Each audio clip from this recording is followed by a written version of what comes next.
everyone, and welcome back, board. Welcome to tonight's September 14th, 2015 Board of Education regular meeting. We're in a regular meeting. Sorry. The time is now 6:07, and we're back from executive session. And we're going to move along to agenda item 4, and that's our recognitions. And we're going to start with Ms. Bonnet. Thank you, Tom.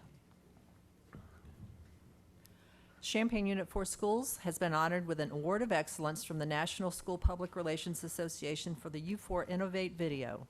Of 225 entries from across the United States, only 24 received the Award of Excellence, placing Unit 4's video in the top 10% in the nation. Congratulations to Director of Communications and Community Relations Stephanie Stewart, working with Shatterglass Studios, creating the video that shows how Unit 4 leaders, teachers, and community members are building partnerships that are transforming education in Champaign through U4 Innovate. The Booker T. Washington STEM Academy Wellness Rocks 2K Wellness Fair event took place on Saturday, September 12th, around the school and on the new trail located behind Douglas Community Center, sponsored by Champaign Park District. The Champaign-Urbana Schools Foundation, It's My Idea, IDEA grant announcement party will be held on September 24th. Champaign Unit 4 Schools has partnered with Community Elements, Urbana School District 116, and Access Initiative to train interested community members in the 5 Health First Aid Action Plan that could save a life and strengthen the community.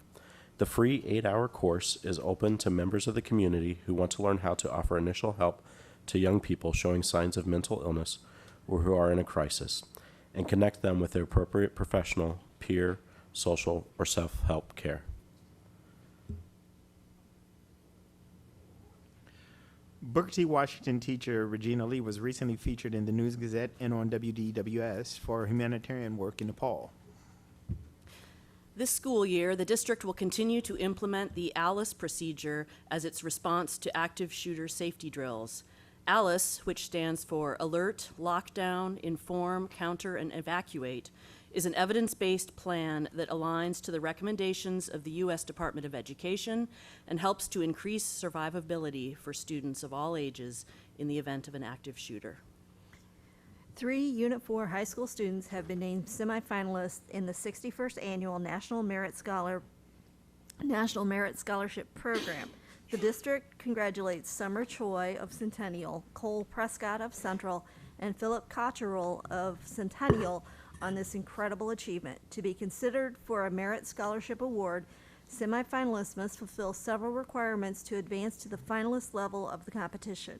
About 90% of the semifinalists are expected to attain finalist standing, and about half of the finalists will win a National Merit Scholarship, earning the Merit Scholar title.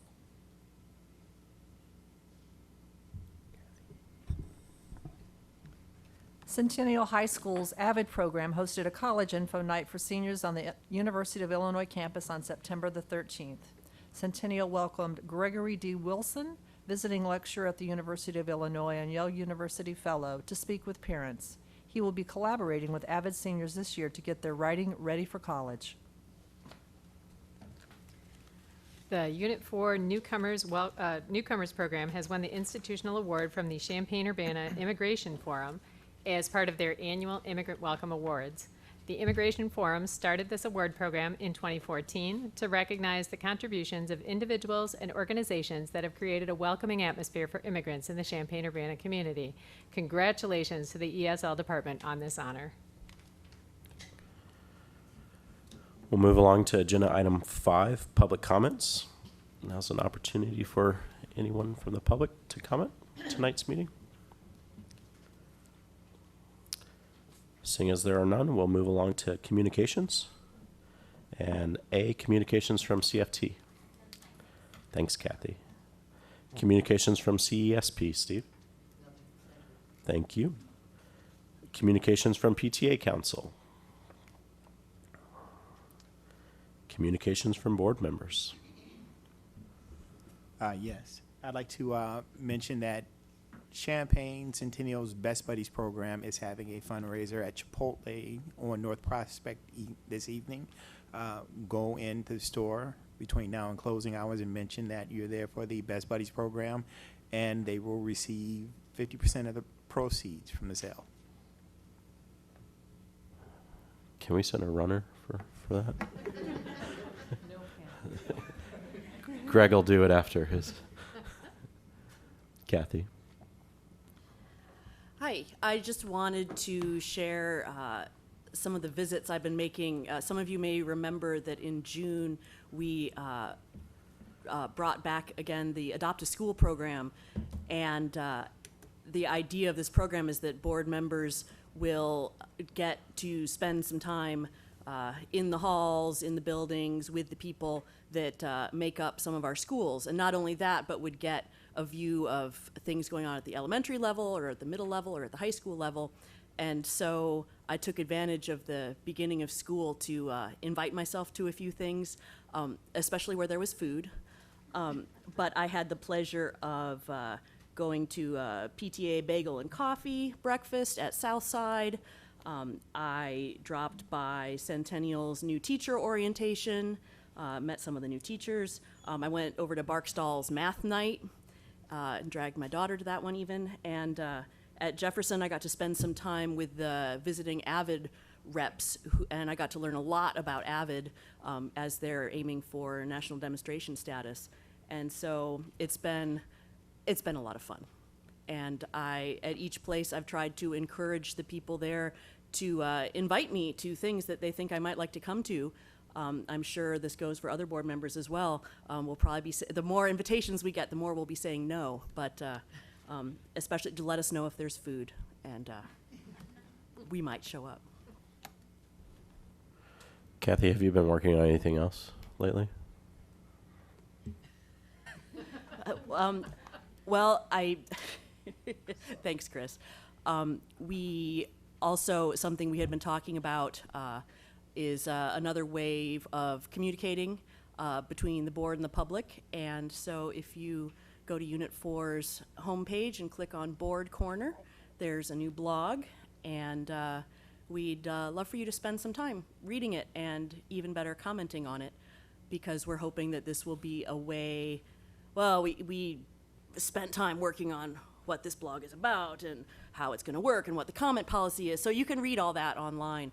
But really, we're hoping it's another way for the board to fulfill its role as the liaison between the public who elects us and the school public that we're here talking about. So, yes, Chris, that's what I've been doing. Thank you, Kathy. Lori? Thanks, Chris. So one of my adopted schools is Dr. Howard, and I adopted Dr. Howard because all three of my children have gone there, from my 32-year-old, my 21-year-old, and my 15-year-old. So I have some history of Dr. Howard, and it's near and dear to my heart.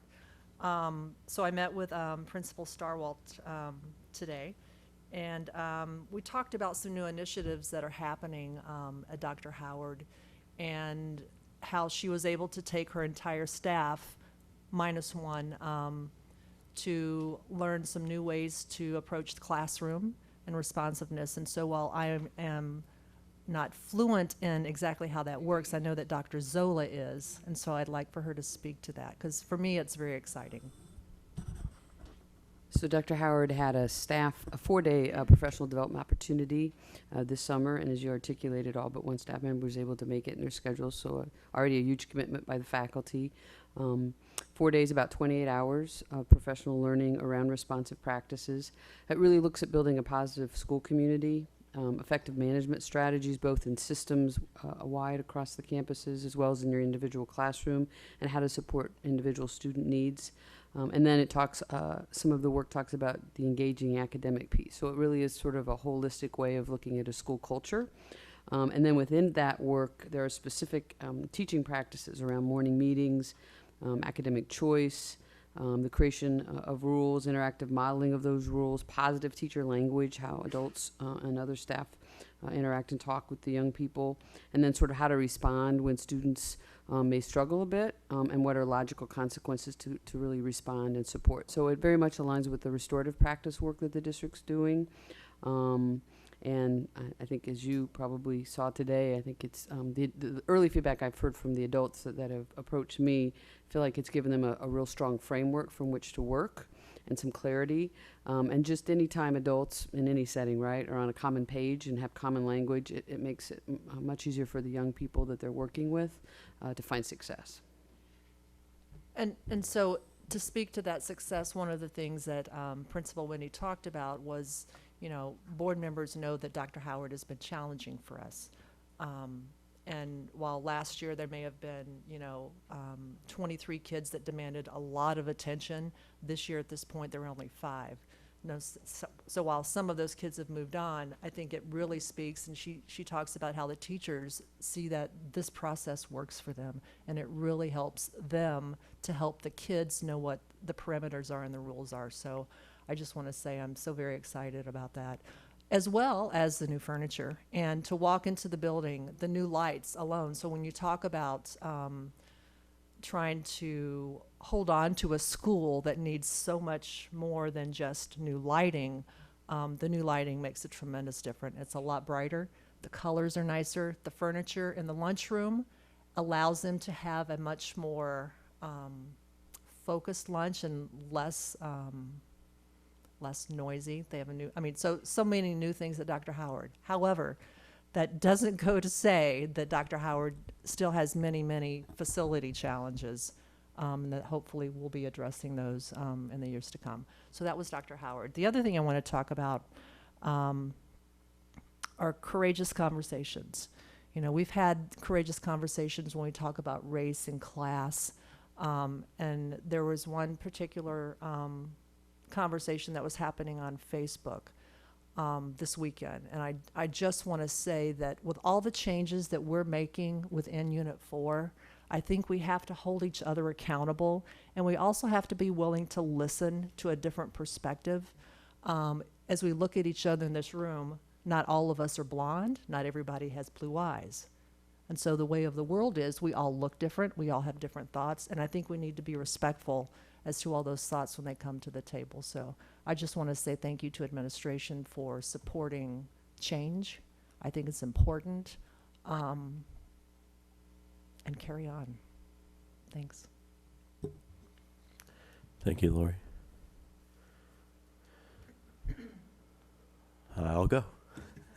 Kind of along the Adopt a Schools run, we'll do that. So a couple weeks ago, I had the opportunity to visit Kenwood and walked around with Trevor, and that was kind of neat. Got to pop into a classroom and see a group of third graders, I believe, were working on this project where they had the only assignment was that they had to create a presentation and present it with what they had within the room. And so the particular student that I stopped in on was had created a video recording on an idea that she had and was presenting it to her classmates, and then her classmates were critiquing her. So it was kind of neat to see that, a little glimpse into it, and to hear kind of the feedback. Stopped and talked to a couple teachers about Kenwood just got the new expansion with the kindergarten classroom wings and the improvements that had done on it, and stopped in the break room and said hi. So that was fun.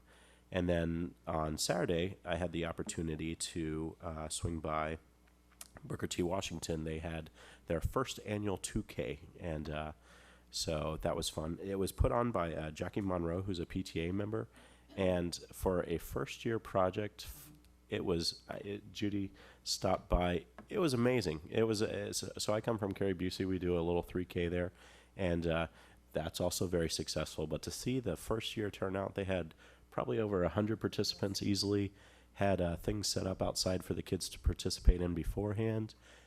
After the 2K, everybody moved inside to the cafeteria and the gymnasium, and they had a build your own food with different stations, and you could take a certain amount of each thing. And so it was really impressive what Jackie was able to pull together. From the sounds of it, pretty much not single-handedly. I'm sure she had help in it. But big, huge kudos to Jackie Monroe and the PTA there at Booker T. Washington and the fantastic job they did there. So got to visit actually a little bit with Ryan's wife, and so that was fun. And so and to see the participation, it was across the board. You had all 6 grade levels represented, and it was just really neat. So great things at Booker T. Washington, and look forward to seeing that continue and being 2nd and 3rd and 4th annual happenings. So very cool. And then touched just briefly, I swung by, I couldn't find anybody, but Garden Hills raised some money for the Alzheimer's walk that occurred at Centennial Park. And when I checked, they were well and above beyond. They were the leaders. So I know some people here in the Mellon building participated in that. And just another great thing. It's some of those small things that doesn't get noticed much, but really neat to see. And then got an email today from Stephanie talking about how Garden Hills was going to do some education around that over the next couple of weeks, kind of let their students kind of know what Alzheimer's is and stuff like that. So, a cure to some of those things are talking about it as kids, and maybe somewhere here in Unit 4 goes on from a conversation they have at Garden Hills someday to help solve that problem. So really neat, as always, great, neat things going on at Unit 4 constantly. So good stuff. Oh, one more thing. And not to pick on it, but got to go to a football game, and that was really went to Centennial's and LaKeevy Johnson's first football game, and that was a neat experience and really cool. They got a victory, and both of our teams are now 2-1 on the season. So 1-1, 2-1. Yeah, let's see, 2-1. So come on, coach.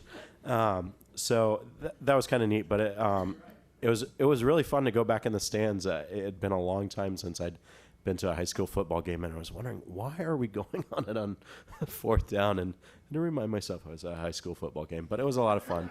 So and it's perfect weather out there. So, but congratulations to both teams and all the teams as they start their season. So try to get around to a couple other things as we get going here. So fun stuff. Anyone else for board comment?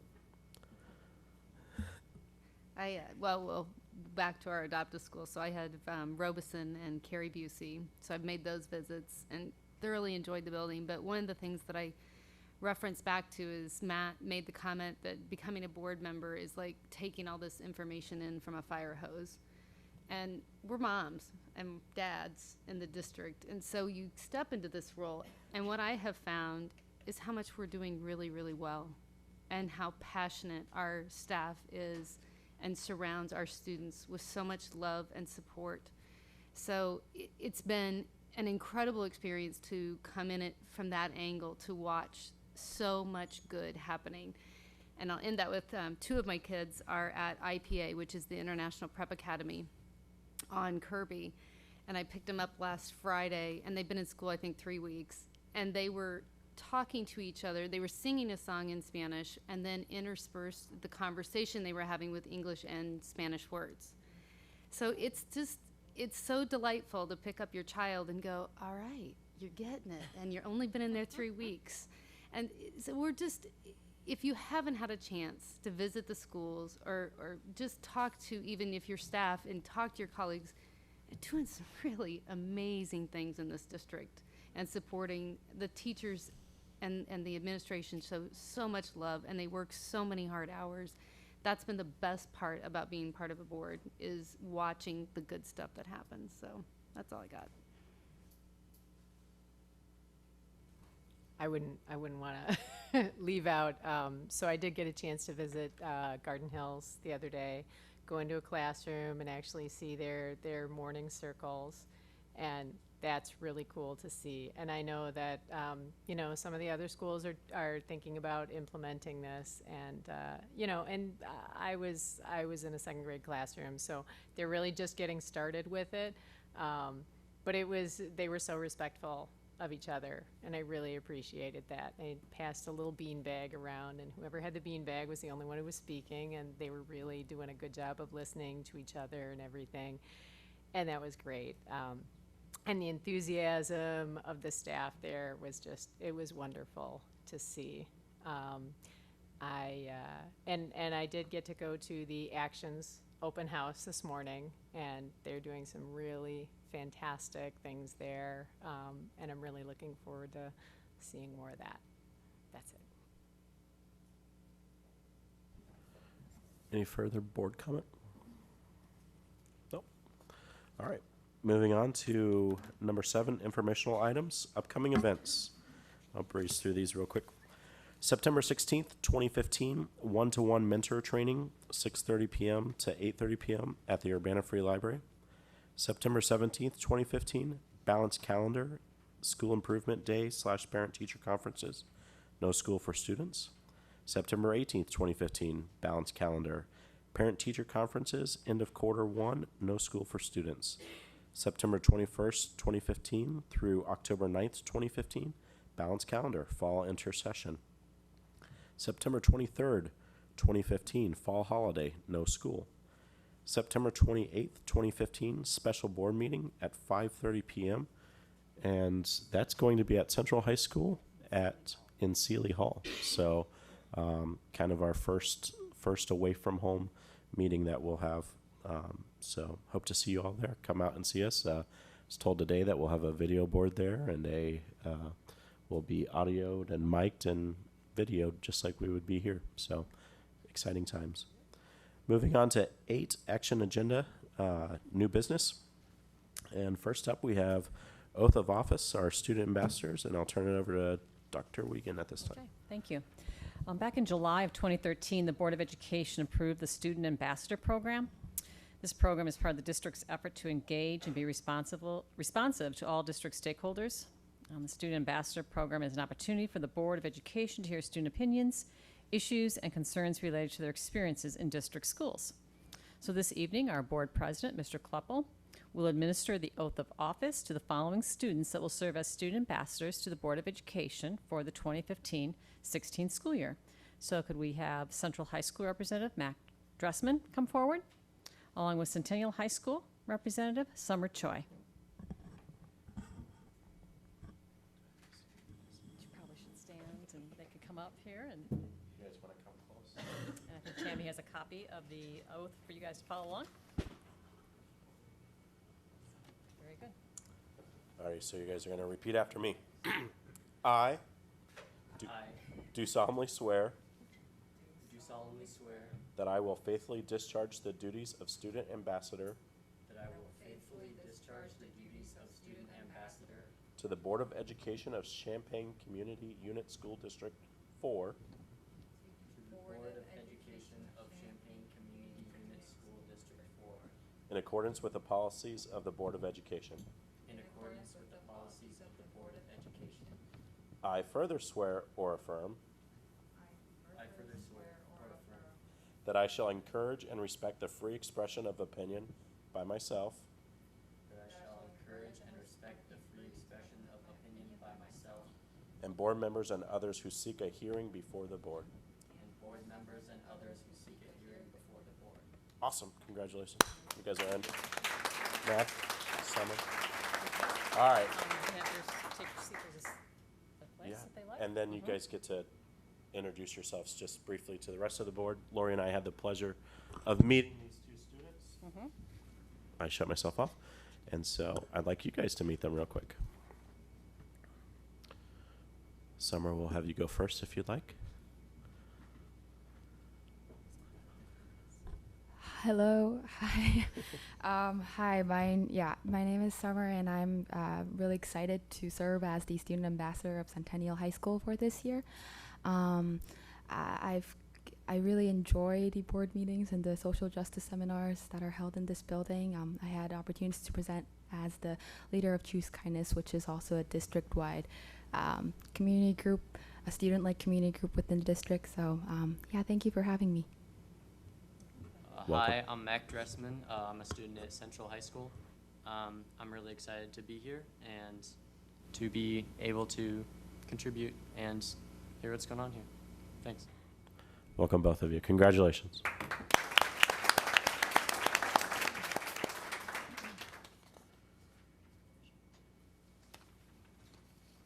Moving along to agenda item 8B, administrative appointment, Assistant Director of Facilities, Mr. Ken Kleber. Good evening. The position of Assistant Director of Facilities was advertised through the district's and the Illinois Association of School Administrators Job Bank. 6 candidates were interviewed by a team of district administrators, district support representatives, and classified staff representatives. I'm going to ask him to stand. Mr. Richard McQueen was selected as the most outstanding candidate. Mr. McQueen joined Unit 4 Schools in 2000 as a storekeeper. He became a maintenance worker with the maintenance department in 2006. Mr. McQueen has also been employed as a store manager for Speed Lube and an automotive technician for Meineke Car Center. He owned and operated McQueen Trucking and Auto Repair for 6 years. And we are recommending the approval of Mr. McQueen as one of our Assistant Directors of Facilities. So point of order, we'll do this real quick, but we need to go back and approve A as well. So we'll do that right after this to vote on the action item of Summer and Mac. I need a motion to approve. So moved. Second. Bonnet Stuckey. Tammy, please call roll. Yes. Yes. Yes. Yes. Yes. Yes. Yes. Motion passes 7-0. Congratulations. So we have a tradition, at least since I've been on, that everybody gets to come up and speak. So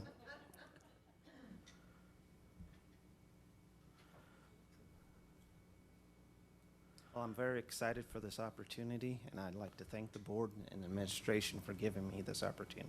Thank you. thank you, Mr. McQueen. Welcome.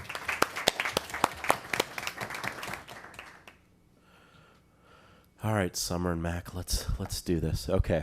So I need a motion to approve Summer and Mac as our new board. So moved.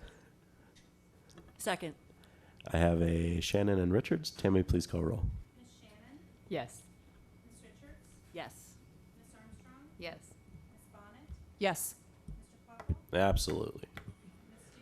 Yes. Yes. Motion passes 7-0. Officially, congratulations, guys. More clapping, more clapping. Very good. Alrighty, agenda item 8C, staffing request for an interim dean of students at International Prep Academy. Again, Mr. Ken Kleber. So throughout the first month of the school year, we have been closely monitoring student enrollment, student needs, and staffing levels at the International Prep Academy. Based on that ongoing review, we are recommending that the Board of Education approve the addition of an interim dean of students for the remainder of the 15-16 school term, and administrative needs for the upcoming school year will be reevaluated this spring. Need a motion? So moved. Second? Westfield Shannon, questions? Of course, I'm sorry. Nope.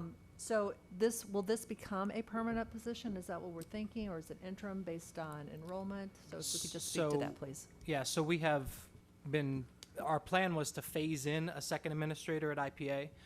And so it will probably, this position will go and it will be replaced by an assistant principal at some point when we do the phase in, but we're going to look at the end of the school year and see when exactly that's going to happen. But we're just moving coming up now with the second administrator as opposed to we thought we could get by a little longer, but the size of the school and the needs. Well, that's kind of awesome then, right? Okay, thank you. Could you speak briefly to the size of IPA? I know if I recall, some students came from Garden Hills, and what our strands are through the various grade levels. I'm going to let you.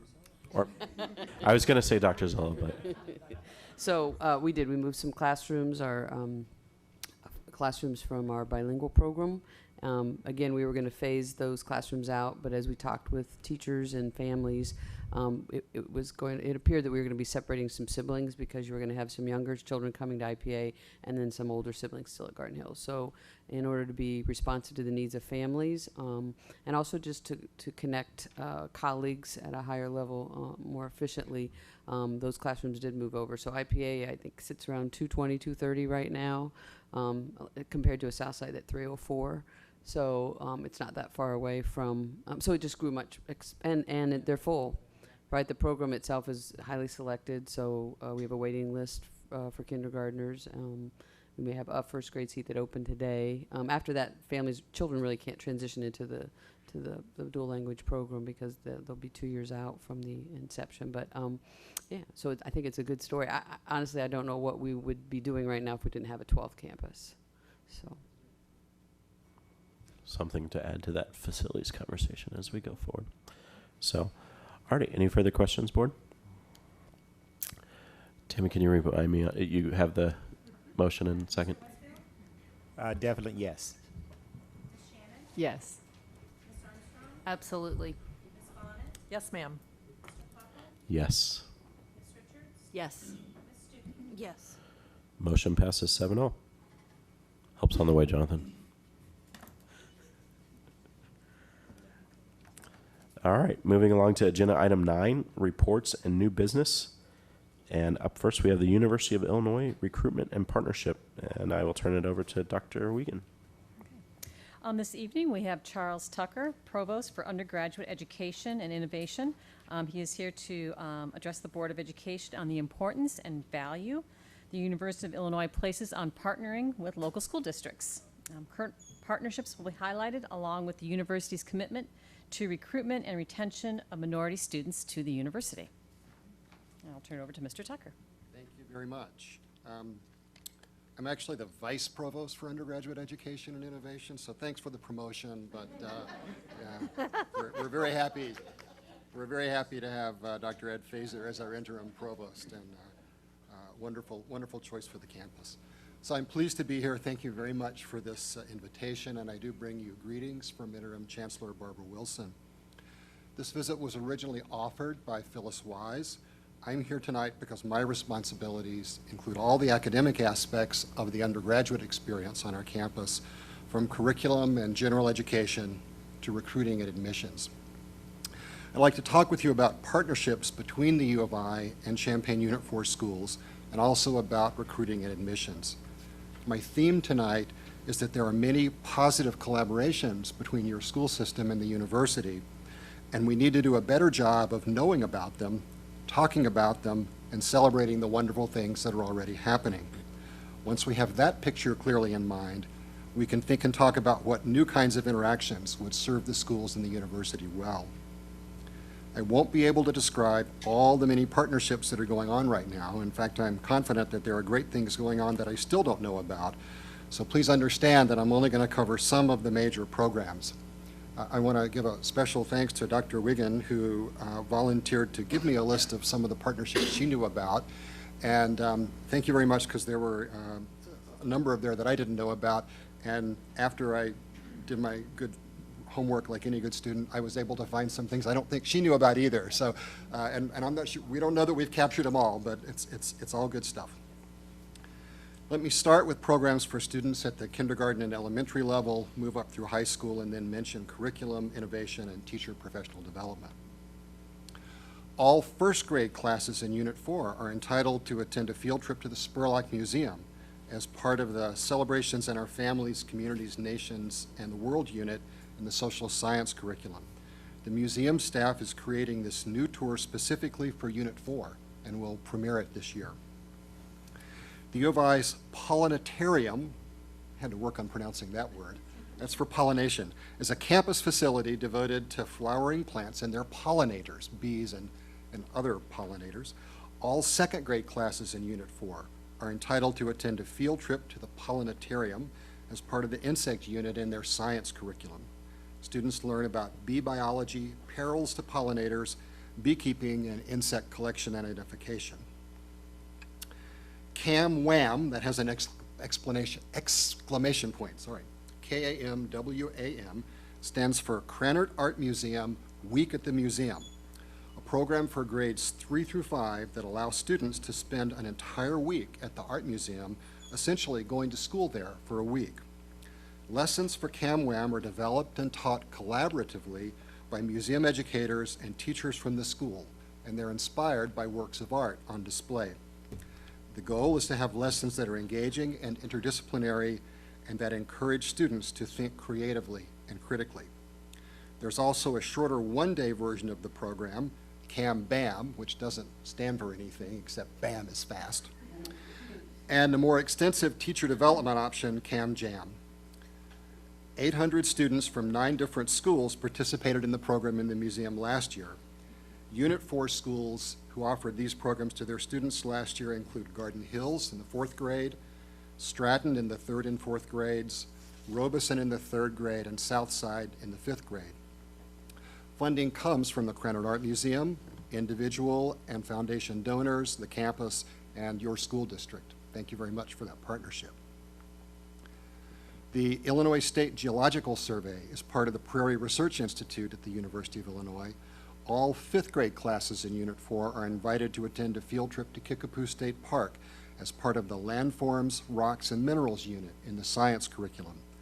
The trip is led by geologists from the survey who take students on a tour of features of the park, such as an outcrop, a mine entrance, and Emerald Pond. The district covers the cost of transportation and printing of guidebooks, and the geologists volunteer their time for the tour. SOAR, S-O-A-R, stands for Student Opportunities for After-School Resources. Operated by the Center for Education in Small Urban Communities, part of the University of Illinois College of Education, SOAR is an after-school tutoring program that provides literacy support and homework help for Latino emergent bilingual children in grades 2 and 5. The program pairs those students one-on-one with student volunteers from the U of I. SOAR is now in its 10th year of operation. During the 2014-15 year, 178 U of I tutors from a wide variety of academic majors volunteered over 3,500 hours of their time to provide weekly reading support and homework help to 38 eager and enthusiastic bilingual children in grades 2 through 5. The 38 children participate in the SOAR program 3 days a week and receive academic support in both English and Spanish from the university tutors. The International Prep Academy will host the SOAR after-school program in this current 2015-2016 academic year. America Reads and America Counts are national programs that provide federal work-study jobs to college students as part of their need-based financial aid package, paying these students to serve as reading tutors or math tutors for students in kindergarten through originally 6th grade for America Reads. The U of I launched one of the first America Reads programs in the country in 1997 and added America Counts, the mathematics initiative for K through 9 students, in 1999. This program is actually run by our Office of Student Financial Aid, and it's fairly unique around the country in that it allows students from almost any major to participate once they're properly trained, not simply students who are majoring in education. For 2014-15, 323 U of I students were tutoring in local schools. They include Champaign Early Childhood and every elementary school and middle school in Unit 4. Continuing with middle school students and moving on toward high school, the Principal Scholars Program is designed to purposefully direct middle and high school students through the college preparatory process and successfully guide them to academic excellence in post-secondary education. PSP addresses the extent to which specific achievement gaps in mathematics, science, and English are systemic in the college preparatory process, particularly for minority and/or disadvantaged students. That's the target group for PSP. PSP programs include mathematical writing, reasoning, and presentation skills, ACT and PARCC test preparation, college application workshops, help for students and parents in navigating financial aid issues, and preparing for the transition to college.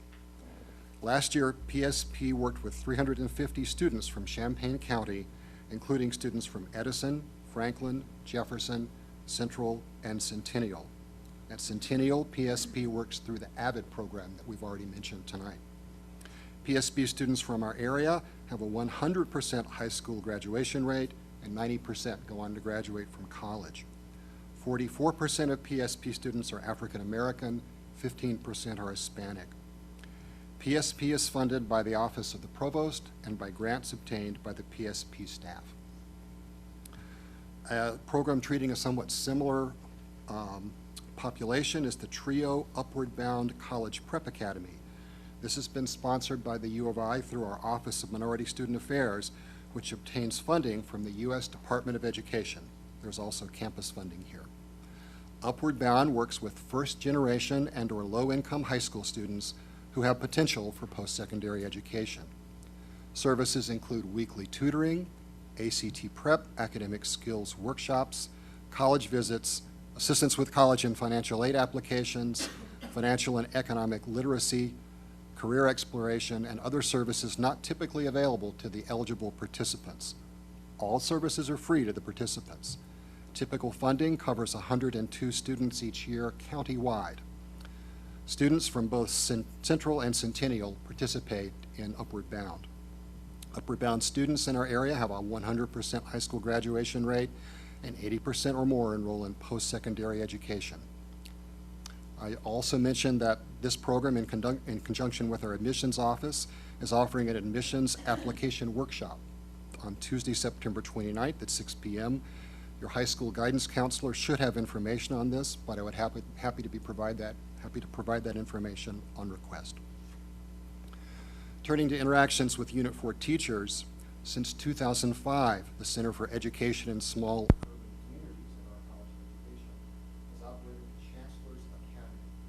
This is a concentrated, week-long professional development program for teams of teachers from schools, which is planned and implemented by the teacher collaborators at the center in partnership with teacher from district leaders, Unit 4. Mr. Tucker, I'm going to switch you over to the other mic real quick. We lost. I think the battery went out. Thank you. Sorry. Is this one live? Good, yeah, good. Thank you, good. All right. Even better. Thanks so much. Chancellor's Academy from the Center for Education in Small Urban Communities, a concentrated week-long school team-oriented professional development program. The Academy engages approximately 100 local teachers each year and focuses on the topic of differentiated instruction, helping teachers tailor their instruction to each individual student, the particular students they're working with. Related to that, the Teacher Collaborator Project, also offered through the Center for Education in Small Urban Communities, provides sustained support for participants in the Chancellor's Academy as they implement and re-explore teaching strategies during the academic year.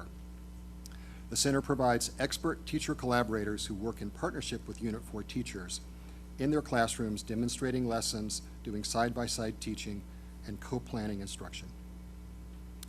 Other faculty and staff from the U of I have collaborated closely with Unit 4 administrators and teachers to improve education in STEM areas.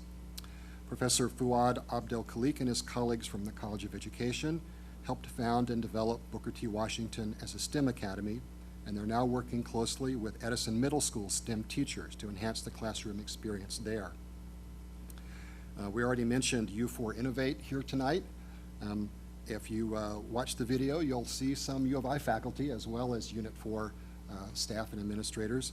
So folks like George Reese from our Office of Mathematics, Science, and Technology Education, Lenny Pitt from the Computer to Science Department, Professor Martin Wolski from the Graduate School of Library and Information Science have contributed to this effort in collaboration with Unit 4 teachers and administrators. The staff and faculty have helped Unit 4 teachers develop and implement the eToys software and developed curricula and materials to support teaching skills around the idea of computational thinking, a foundational skill in the modern world. I think you can see that the collaborations here are rich and productive. They reach every school in Unit 4 and they touch many aspects of your students' experience and education. At the U of I, we're grateful for these partnerships and for the chance to work with Unit 4. Turning to recruiting and admissions, as you may have already heard, if you might have read in the paper, we had a banner recruiting year at the U of I. We have 7,565 new freshmen on campus. That's the second largest freshman class ever.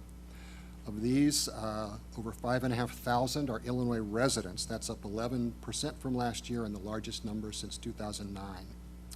175 freshmen are from Champaign County, 68 of them from Central or Centennial high schools. The 175 represent 3.2% of the Illinois residents in our freshman class. For comparison, Champaign County has 1.6% of the state's population. So one could say that students from the county are doubly represented in this fall's class. We view that as a good thing. There are 475 African American freshmen on campus this fall, up 33%, and the largest number since the federal definitions of race and ethnicity changed in 2010. A total of 564 freshmen reported African American as some part of their race or ethnicity. There are also 812 Hispanic students, up 13% from last year. From Central and Centennial, we enrolled 6 African American freshmen, 4 Hispanic freshmen, and 8 freshmen reporting 2 or more races. These numbers are not large. They are in line with the overall percentages of students of color in our freshman class. This is a place where we want to do better, and we would welcome the chance to work with you in some new and creative ways. To give you an idea of campus efforts to recruit more Illinois residents and more students of color, during this year, we added a new admissions counselor to coordinate a call center where current U of I students phone prospective students. Every Illinois resident, underrepresented student who was offered admission to Illinois received at least one phone call from these students staffing the new call center. We added at least 7 new yield programs, that's to convert admitted students to enrolled students in our language, including 2 programs focused on exposing admitted African American students to African American cultural opportunities on campus. In an effort to control the cost of attendance, tuition increases for the previous 2 years were limited to 1.7%, and the increase for this fall's Illinois resident freshmen was 0. Illinois resident undergraduates are guaranteed a fixed tuition for 4 years of college. We again significantly increased our campus investment in student financial aid by more than $14 million over the last 2 years, bringing our total campus investment to about $71.5 million a year. Last year, for the first time in more than a decade, total unmet financial need of our students declined rather than rising. Unmet need is the gap between the cost of attendance and the sum of expected family contribution and financial aid. There's still a lot of distance to go, but this is a win. The campus also this year invested $1 million in the new Chancellor's Access Grant Program, a scholarship program that's designed to ensure the University of Illinois remains accessible and affordable for all underrepresented students. Currently, there are over 200 recipients of the Chancellor's Access Grant for this fall. The President's Award Program, a long-running U of I program that provides scholarships for talented students from underrepresented groups, is currently providing $18 million a year in financial aid to these students and will grow to over $20 million a year by fall 2017. I'll also mention that the U of I graduates more students of color who begin as freshmen than any other Big Ten institution. I want to say that again. Okay, the U of I graduates more students of color who begin as freshmen than any other Big Ten institution. Our underrepresented students graduate at a rate of 77%. That's 30% higher than the national average. These are points of pride for us, and we want to do better in this area still. So thanks for your attention. I would welcome your comments and questions. First of all, thank you for coming to speak with us tonight. Lots of good stuff and things to delve into some more. Questions from the board? Lori? So I too want to say thank you, and for those of us that got to know George, Martin, and Lenny, they rock. I mean, they are ambassadors for what partnerships should look like. And so as I think about the work that they did at Kenwood, it makes me want to think about partnerships with NCSA and the Research Park, because I heard the word innovation. And I think a lot of innovation happens at NCSA and the Research Park, and how do we get opportunities like that for our kids? And as well, with our 2 new board members from the high school, I would like to ask them, what would you like to see the university bring to you, if you don't mind? I'd love to hear it. Of course, you're completely on the spot now, right?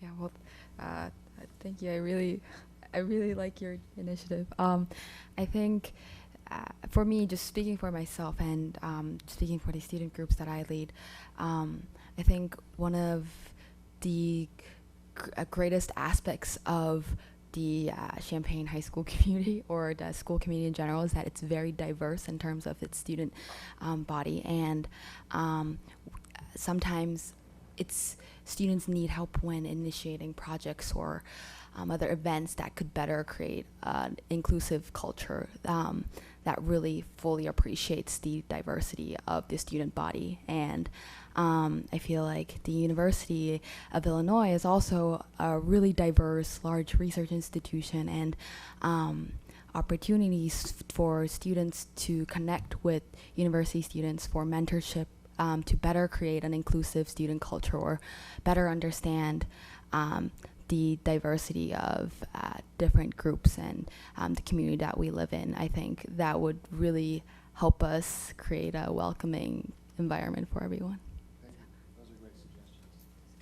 So I think that everything you said, especially the stuff about the university and the students' graduation rates increasing, especially and more students of color, more students from Champaign-Urbana and the area, is great. And I'd like to see like more programs and more progress in that, because I think that seems to be something that's real progress is being made in.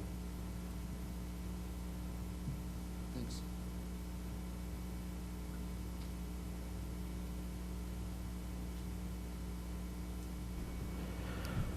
Anyone else?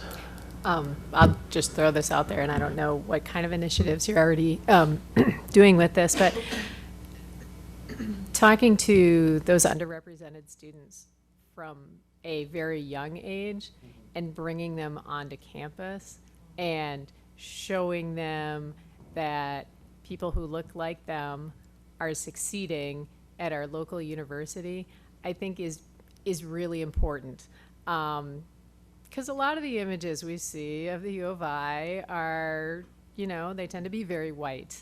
And, we need these kids to see that there are people out there who look just like you, who are really utilizing our university to their benefit. And so showing the kids that from a very young age that this is something you too can aspire to is great. So I appreciate your efforts in that respect, and hope to see more of that. Thank you.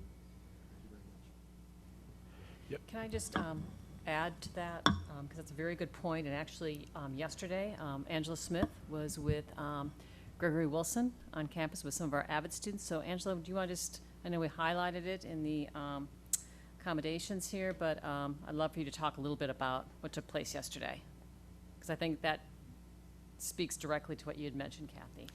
So we had discussions with our Avid seniors, and we talked just had a candid conversation about how they felt about senior year, and a lot of them were pseudo excited. And then I asked them about the hesitation. What's the hesitation about? And as the layers came off, they talked about how they were nervous, and then some of them said they were pretty terrified. For a lot of those students, they're first-generation students. They're right here, of course, in the backyard of the university. Maybe they've gone on a field trip, maybe not. They hadn't had a chance to connect with the student body. They didn't know that diversity lived beyond maybe some of the fringes. So Greg Wilson, who's a writing instructor, came out to talk to students about how to leverage their personal essays so that if they didn't make these wonderful scores that they thought that they needed to get in, they'd have a chance. A lot of the myths were dismantled in our first conversation around the opportunities students can have to access Big Ten universities. Midstream in their conversations, when they heard him encouraging other students to apply to Big Ten and Ivy League universities, they stopped him and said, wait a minute, I didn't know that I could apply. I didn't know that that's something I can reach for. So Lindsay Aikman, who is the teacher, had arranged for the parents to come out, and Greg actually initiated and said, let me take you further than having a parent meeting. Let me bring it to a college campus. So he opened up the English building, and we had a meeting with parents, and we stepped out on a quad, and representatives from the African American Cultural Center, First 100 Strong, they came out, College of Business, admissions office came out. All of these people just poured out to have a conversation with parents about what are you afraid of, what do you need, what can we do to reach out to you.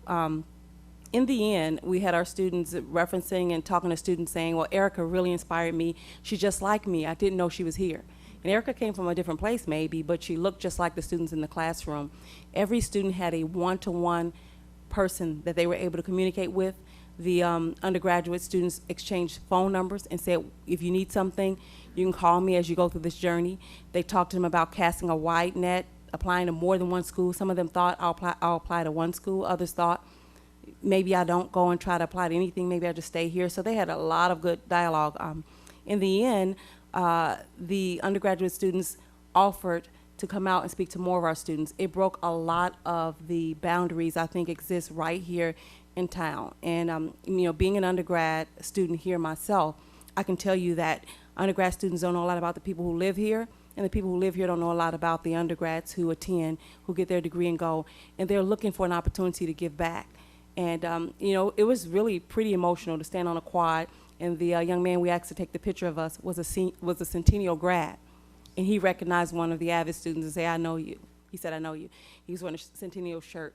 And so other students, you know, are further dismantling.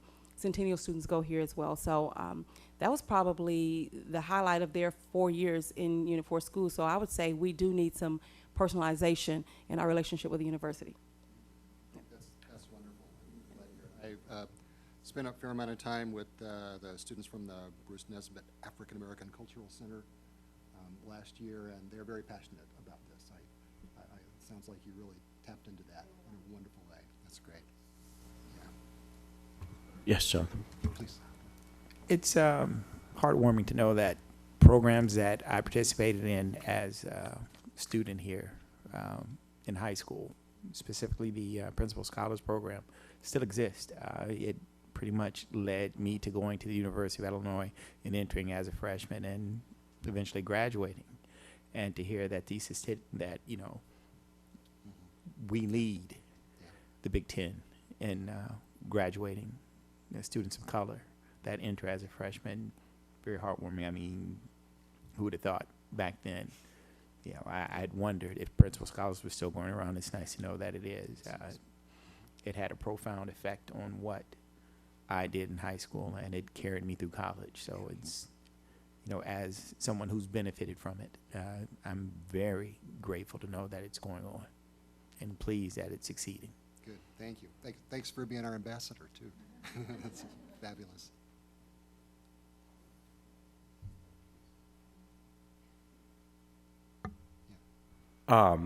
So this is kind of how my brain works. You mentioned you were doing the week at the museum and an idea, so I'm just sharing this so it gets put out there. So Cam Nam? Well, no, this is Cam Nam. Night at the museum. So, but I'm just saying, maybe like a closing to it, to the week or something, and maybe it would work better at the Spurlock, but having students come dressed up and becoming an interactive and spending a night at the museum. It's just an idea that, so just a thought. So have people, have university students kind of it'd be a neat interaction. It could be fun. University students are awake anyway. Yeah, absolutely. So, yeah, but nice idea. also with kind of this conversation of diversity, and I know Mark Chagnon has been working with the, is it the Pathways at Parkland, where we have a partnership with the U of I? That's right. And so I'm sitting here thinking about in our district how we struggle, and really statewide and nationwide to some extent, in education with providing culture in our teacher pool, and what a partnership could look like that where we're enticing our students to and encouraging them through a process along that to maybe give back to the community in the form of teaching. And so what those, I'm not sure 100% if the Pathways has that arm, but what we could do to, I know it's limited a little bit, but we are all of a community, and I think of this, when I think of this community, I certainly think of our partnership we have with Parkland, and kind of those connections, those ways, those different routes that we can provide for our students to really aid them in their process as they go through their journey of education. And so those are just my 2 cents, if you will. Bouncing off that, Mark Shagnon is a gem to this district, and this is what he does backward and forward, and I think in his sleep. So he would be, I would think, an incredible resource just to making this connection. He would already have made those relationships. He works really hard on creating those pathways for those children. And his students, they're his. He takes ownership. So I think linking Mark into this process would be crucial. I've heard Avid through there, but not Mark necessarily. Yeah, I can say that Mark has made several connections with the university. I know he's also looked at internship opportunities for our students at the research park. So as you had started the presentation, there are a lot of different opportunities that, as we try to put this all down on paper, there are some that we didn't capture. And so I think those are certainly some that maybe we didn't capture fully, but certainly he's been involved. Right. Mm-hmm. Yes. Good. Thank you. I'll double back on one more thing. I'm sorry. You talked about the 100% success rate of graduation rates with some of these programs. And so I sit there and think about how powerful these are for some of our students, and how we can discuss at a district level what we can do to build those programs up more and offer those to more and more of our students. I mean, it might take away from that 100%, but if we're doing some things right in those types of programs, that those could certainly be looked at to model some of our other programs. Avid, did Avid fall into that 100%? Dr. Wiggin can tell us more, but my understanding is Principal Scholars Program at Centennial works with or through that. Through Avid, yes. Through the Avid program. So there's already some connection there. Mm-hmm. Yes. So we're building that. Yes. We're building it. Yes. Yeah. Mhm. Any further questions? Lynn? Yeah. Hi. Did you bring a partner with you here tonight? Yes. He might be somebody some of you know. Could you introduce him, I could please? introduce Dr. Reginald Alston, professor in College of Applied Health Sciences and associate chancellor, and I believe a former member of this board. Is that correct? Yes, he was. Yeah. All right. Glad to see you back. There you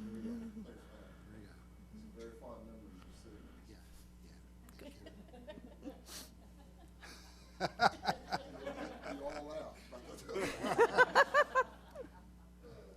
It's all about what you remember later. There you go. Well, this certainly will be one of those fond memories. So thank you for coming out and sharing with us, and we look forward to continuing to work with the university. Thank you so much for having me. Thank you. Yeah, great.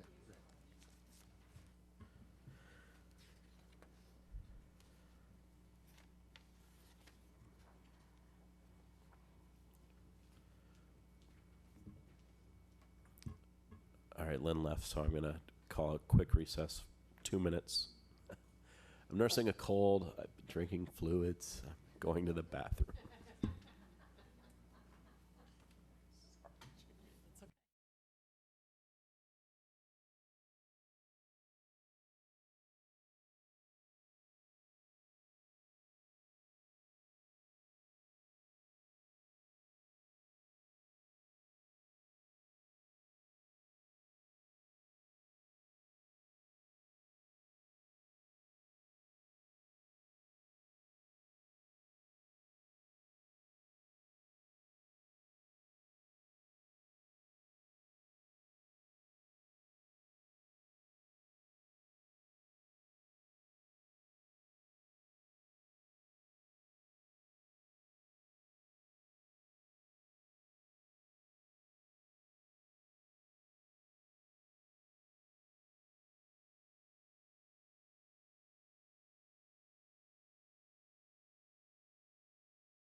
All right.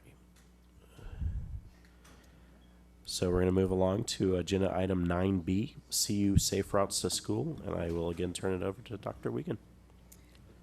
Yes, this evening we welcome Cynthia Hoyle to share information regarding walking and biking to school. So I'll ask her to come to either the table or podium, whatever you are most comfortable at.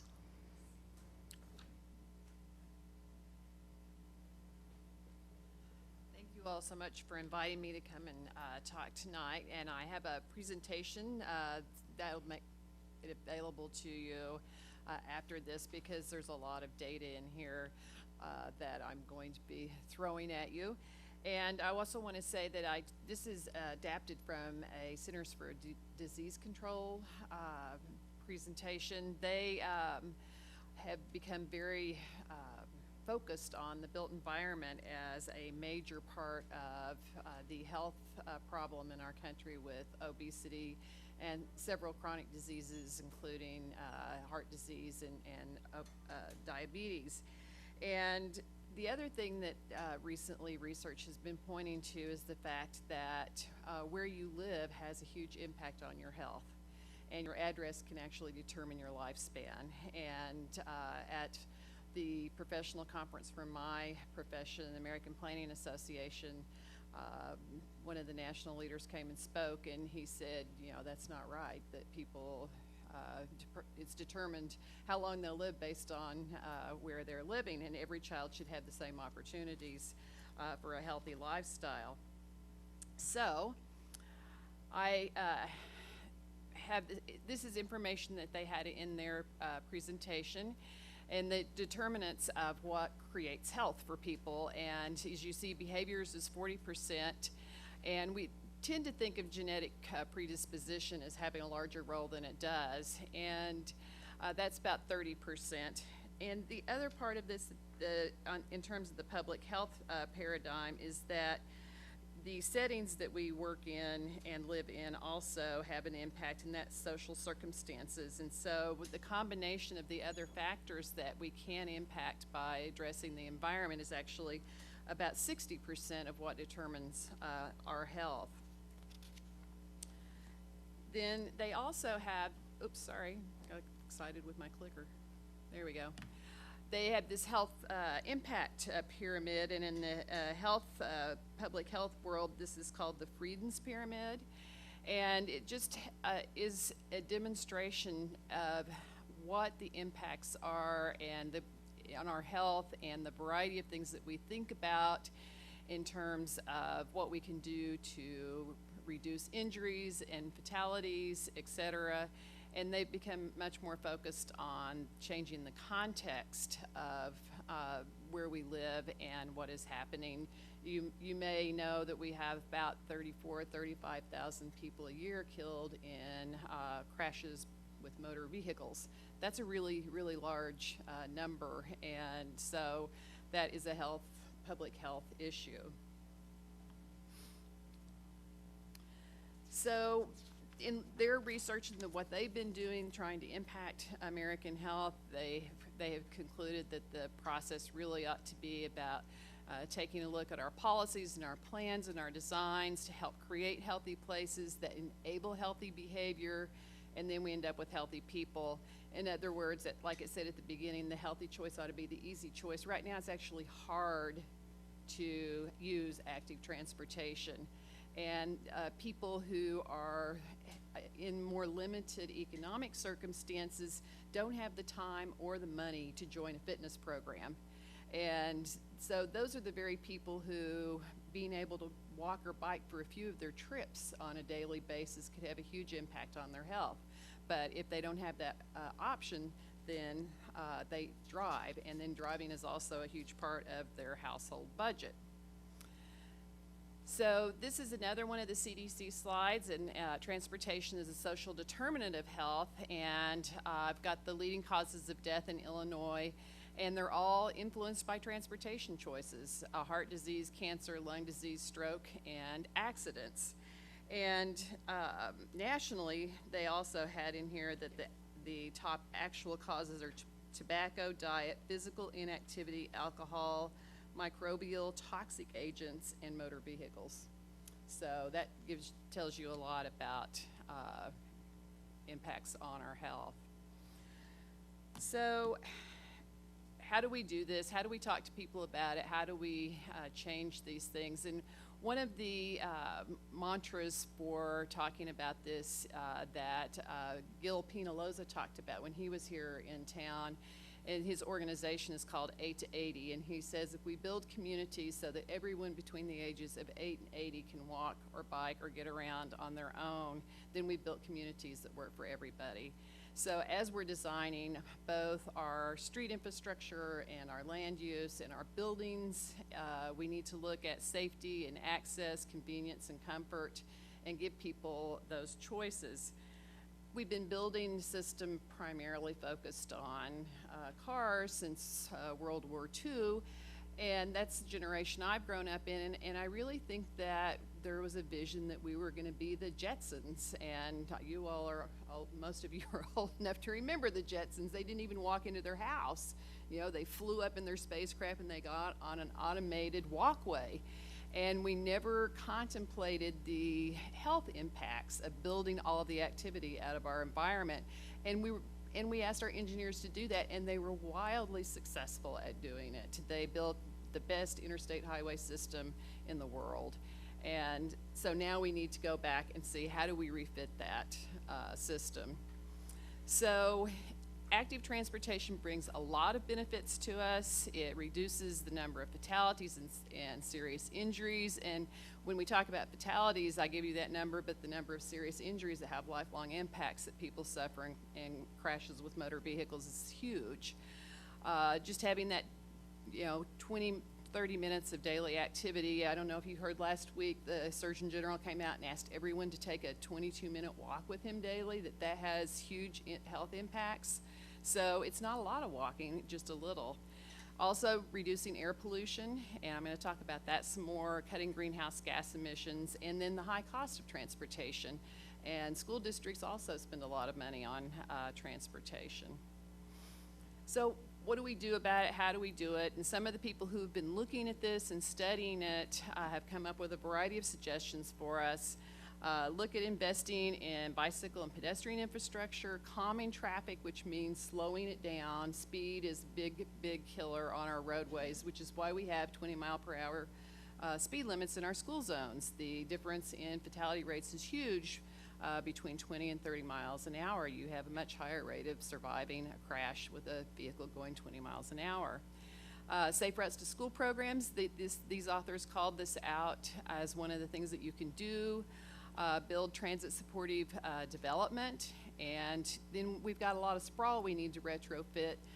The city of Champaign, for example, in the core has a good sidewalk network, and then there was a period of time in the 60s up into the 80s when there were no sidewalks built, so there's sort of a donut, and then they started requiring sidewalks again. So we have a disconnected system, and there's retrofitting we need to do. Revitalize walkable neighborhoods. We have some that are being revitalized now, and then the education and encouragement component. And I will say the cities here have been working in partnership with the transit district and the university, and we have actually done a lot more than most cities in this country. We have pretty high rates of walking, biking, and transit for work trips. And of course on campus, we have most of the students using transit and walking and biking as their modes of transportation. So other people have gone and looked at the data, and I don't know how many of you were able to walk and bike to school. I was. And 1969, 48% of the students walked to school, and only 13% do now. Even students living within a mile or less are not walking. In 69, 88% of them were walking or biking. And there are a lot of different reasons for that, some of which you are very much familiar with. There's a lack of infrastructure, there are dangerous streets to cross, it's too far, and of course parents' fears of stranger danger, even though there's at least as my understanding is there's less likelihood of children being abducted by strangers now than there was when we were growing up, but it's on the news 24/7 when it happens, and it's absolutely terrifying. And as a parent, even if you know that that is unlikely to happen to your children, it's very frightening. So those are all things we have to address. So I'm going to talk a little bit more about some of the unintended consequences of this and what we can do to fix it.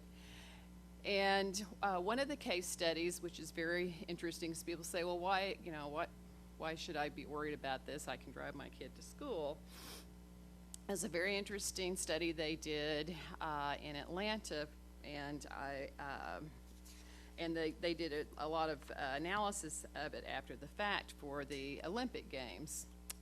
The 1996 Summer Olympic Games, they basically banned single occupant cars in downtown Atlanta. And they knew that they could not move people around, and they have a serious problem with congestion in Atlanta on a daily basis. So the Journal of the American Medical Association published a study of the ban and its effects, and it was a very interesting analysis that they found. So morning traffic was down 23%, but peak ozone levels were down 28%.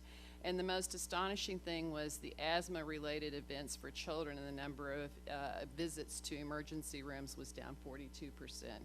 So our transportation system is having a huge impact on our kids' health, and we're not really aware of that until we have an opportunity like this to take a look at it. So that's another one of the things that happens now, is that our parents are driving their children to school, and it's increasing morning traffic. So they've estimated that about 25% of morning traffic is parents driving their kids to school. They drove about 30 billion miles taking their kids to and from school at a pretty significant cost in fuel. And the other thing is that we know now that all the idling vehicles around schools actually cause the air quality around schools to be below acceptable standards. And so all those idling vehicles are bad for a lot of reasons, and sometimes we're more focused on keeping kids from getting hit by cars than not realizing that they're actually breathing in some really bad air. This has been documented by the EPA, and it's measurable. In schools that are located close to very busy roads, interstate highway systems, they've also documented serious health impacts. There's a lot of fallout of heavy metals and other particulates from trucks and other vehicles that drive down the roads. Of course, we know, and I think you all know this, that our children aren't getting enough physical activity. It's recommended they get 60 minutes a day. How do we fit that into a school day? How do we keep kids moving? And that's a big question, and it's a hard one for schools to deal with. You know about the health impacts in terms of childhood obesity, and that's a complicated problem. It's not just one cause, but healthy eating and physical activity can definitely make a difference. And I think a lot of your schools have participated in the CATCH program, the elementary schools. I know that I've worked with the public health district here, and that's a really great program too. But Safe Routes to School can be part of the solution as well, and we can make it easier to walk or bike, or at least an option for people who are able and who would like to do that. So we're here talking about how we can, or offering you the opportunity to help with improving walking and biking conditions. It'll help reduce congestion around the schools. It can give the kids some of the activity that they need every day, and it can save money. There are other benefits to children who have the ability to get around on their own, develop better decision-making skills, and develop lifelong habits of being active. And they learn pedestrian and bicycle skills, and that's part of what we try to do with our programming. So there are 5 elements to our programs. The E's, we call them: education, encouragement, enforcement, engineering, and evaluation. And I wanted to give you a little bit of information about what we are doing with these. We do a lot of different kinds of events. We've done a lot of these with the Champaign Schools bike rodeos, which are events where we teach kids basic bicycling skills. We also do helmet fittings, and we talk to them about bike safety. We also, that's an opportunity to talk with parents. A lot of parents don't know either. Some people were taught to ride against traffic when they were growing up. People coming here from other countries, particularly Asia and South America, are often taught to ride against traffic, and they don't know when they come here. Walking school buses are where we have trained volunteers walk with students along designated routes to go to school to help parents feel more comfortable with their children walking to school. And then we've got an event coming up in October. October 7th is Walk and Roll to School Day, and we already have 2 schools who've signed up, elementary schools. And so we're looking forward to that. That event is about having fun and drawing attention to the issues around our schools and encouraging people to drive the speed limit in the school zones. That's a really big problem, and it's often the parents who are not following the speed limit. So those are all things we talk about and emphasize. So we wanted to create awareness with the children, foster those lifelong safety habits so they learn the basic rules of bicycling and walking, and also what to do if they're approached by strangers. Those are all things that we try to teach as part of the program and with the schools. And we have some encouragement programs, and some of those Champaign schools have participated in a frequent walker program, which was a really big hit with some of the schools where they got little foot tokens for walking. And we try to design the programs so that all the children can participate in some way or the other, because I know with school choice, you have a certain number of kids that just live too far away to be able to walk or bike to school.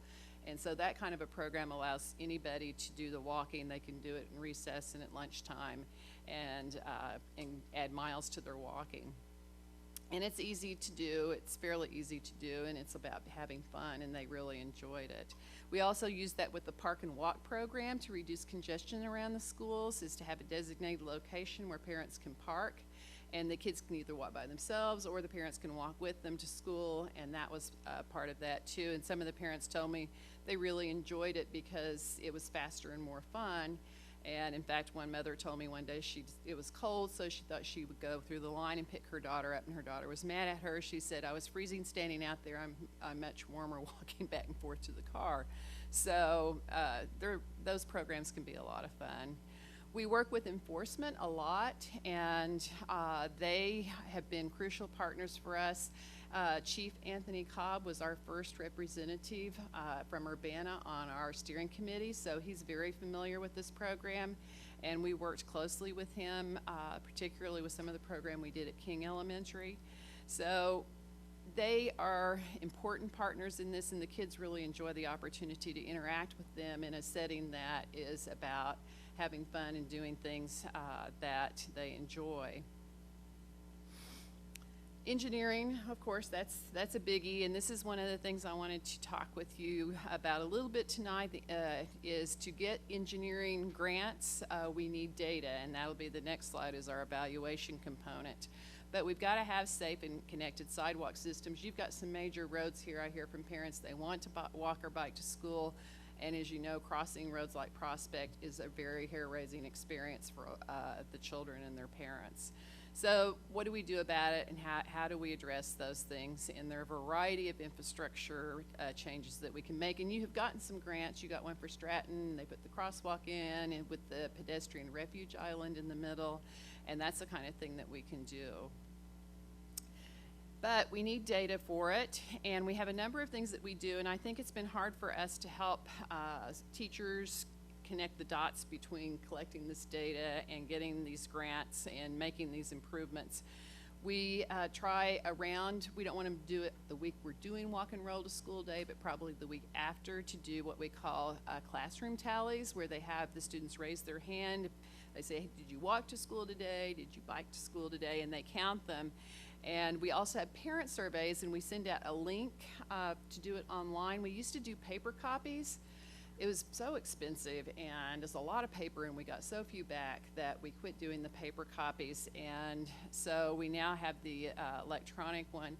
We also have walkability checklists and bikeability checklists, and we have provided those to students to fill out with their parents when they're making their trips to school, and tell us where they find hazards. And that data has all been critical to the cities in making successful applications for infrastructure improvements. And we would like to have more participation. We don't have consistent and high participation on those. And I think it's because it's just hard for them to know why they're being asked to do one more thing in their classroom. So the other thing that we know is that when you have more people walking or biking, it actually increases safety in the community. It reduces crashes because people who are walking and biking are expected users of the roadway. And you see this on campus, and we got the Tiger Grant that's going to be redoing Green Street. It'll be really fun when we get it done. It's going to be not fun while we're doing it. It's going to be a real hair-raising experience for everybody because the roads will be completely shut, and MTD will be heavily impacted. But when we get it done, it's going to be really, really nice, and it will improve those conditions on campus for everybody. So I've got here a couple of other studies that have been done on how walking or biking to school has actually been shown to have impacts on school performance. And so these are a couple of quotes. One of them just talking about the children who walked or biked to school in the morning were actually more able and better prepared to sit down and do their schoolwork because they had that activity. And you can see the second quote talks about how breakfast and lunch have an impact, but that physical activity had a lot of impact on concentration of students. It's also good for the community. The neighborhoods around the school have the opportunity to create more social bonds. It helps with dealing with crime rates. In Chicago, the neighborhoods where they've enacted walking school buses, they've actually seen a reduction in crime activity. Because there are people out on the street and people are making connections and more eyes are on the street. So that is the majority of the information that I have for you, and this is a passion for me. It started when my kids were in school, and I feel it's really important. I've listed some resources for you that you can get through the presentation, and some of the various organizations that have a lot of research and resources available online. I also brought handouts, and this is, I don't know if I have enough, but I think I've got 11 copies here. I'll have to just pass those around, maybe share them a little. The handout on top is a sort of infomatic, I guess. It calls it a snapshot of our program. And it just talks about what we've been doing with Safe Routes to School. This was our last grant. We've now got another grant, but it's much smaller. They changed the parameters for it and required local match. But it talks about how, of course, we've got 2 school districts and how many volunteers and what kind of participation we've had. The programming that we've been doing. One program that we've done at Urbana Middle School is an after-school program, and I'd like to work with the park districts and after-school programs more, where we have done bicycle education, and the bike project has provided rehabbed bikes for students who signed up for those classes that didn't have bikes, so the children who came that didn't have bikes got bikes. We also supply them with helmets and locks and lights, and we teach them how to bike. We do a bike rodeo with them and a bike ride. And that's the kind of programming I'd like for all of our students to have an opportunity to do. There's also a quick fact sheet. There's a program going on in Illinois right now with another grant, trying to encourage the state of Illinois to continue funding these programs because, well, you know what's going on with the state of Illinois. And then there are some studies here. I thought I'd just give you some additional research so you can take a look at that later on the connections they found between walking and biking to school and school performance and health outcomes. And I'm happy to answer any questions and provide any information if you like. Thank you, Ms. Hoyle. I appreciate you coming out and speaking with us tonight. Questions from the board?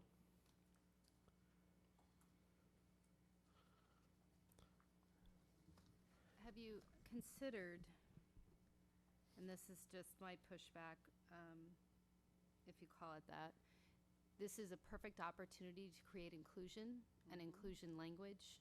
So using these terms only apply to children who are able versus our disability population. So as a mother to a child who uses a chair, one of the things that could easily be remedied is rolling to school.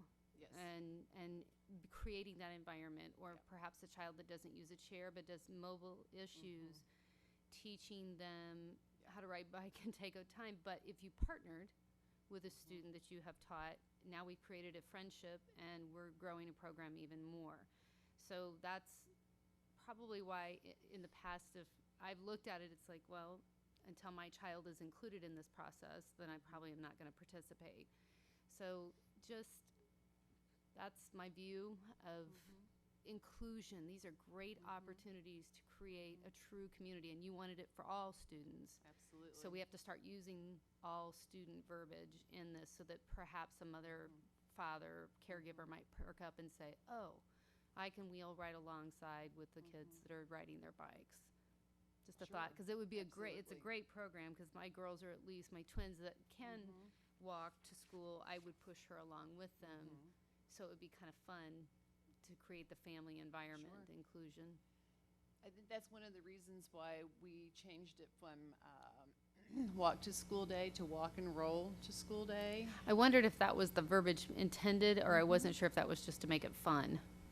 I wasn't Well, sure which way both. it was going. Okay. Yes, no, and there are, in fact, we have some resources specifically for how to include students of varying abilities, you know, Okay. to move on their own in the program, and we are happy to do that. So I guess it would be helpful for us to know what parts of the verbiage are making people feel excluded, because it certainly has not been our intention. And in fact, in working with people who use wheelchairs, they've always talked about themselves walking places, and so I hadn't thought of that as excluding them. But if there are other ways that we can reframe it to make it feel more inclusive. Yeah, I'm probably more happy to do that. parent-driven versus the student. So that way we grab them early, and then maybe the parents start realizing, oh, I can be a part of this and not Sure, at the. And it's absolutely. probably more at the early level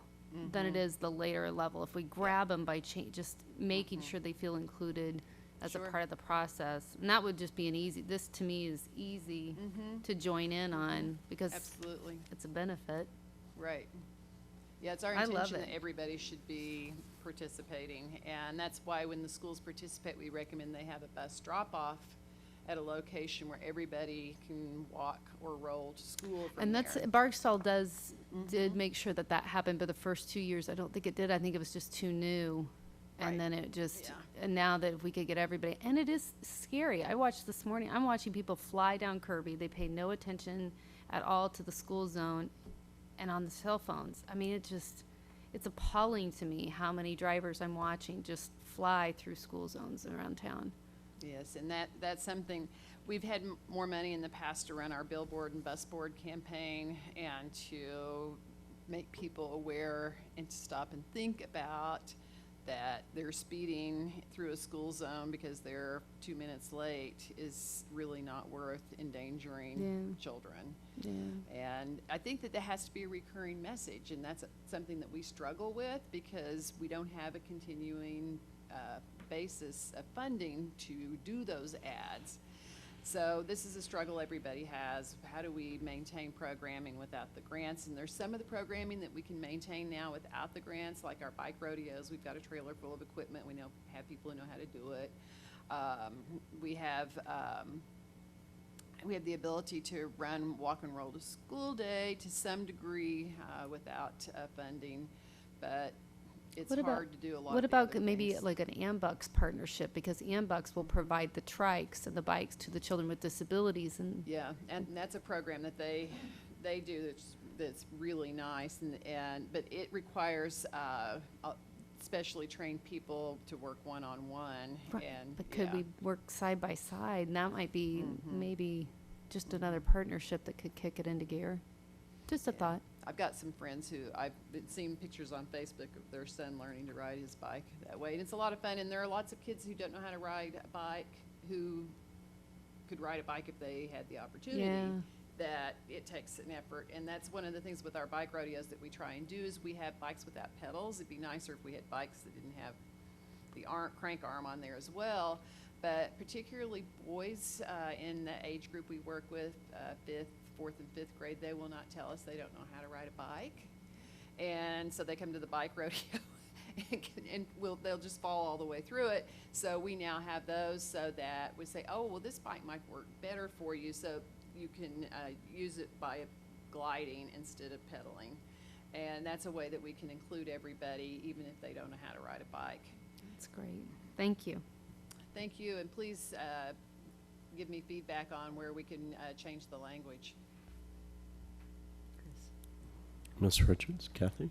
So what I hear you saying is that in order for you to help us, we first need to help you by enabling the gathering of data, is what you're saying. I'd say it would be helpful Yeah. for, because I know that Edison wanted to put in an infrastructure grant and we didn't have data, and it's been harder to engage the middle schools with some of this because we'd have to redesign some of the events for them, and frankly, I just don't have the capability in terms of people to do the work. I've got an intern who helps me at MTD, provides a lot of support for this, but we really could use more help, and I would love to get events designed for middle schoolers. The after-school program we've done with them has been so much fun. They are really fun to work with, and they're still at an age where they're engaged with us. They don't think we're ridiculous yet.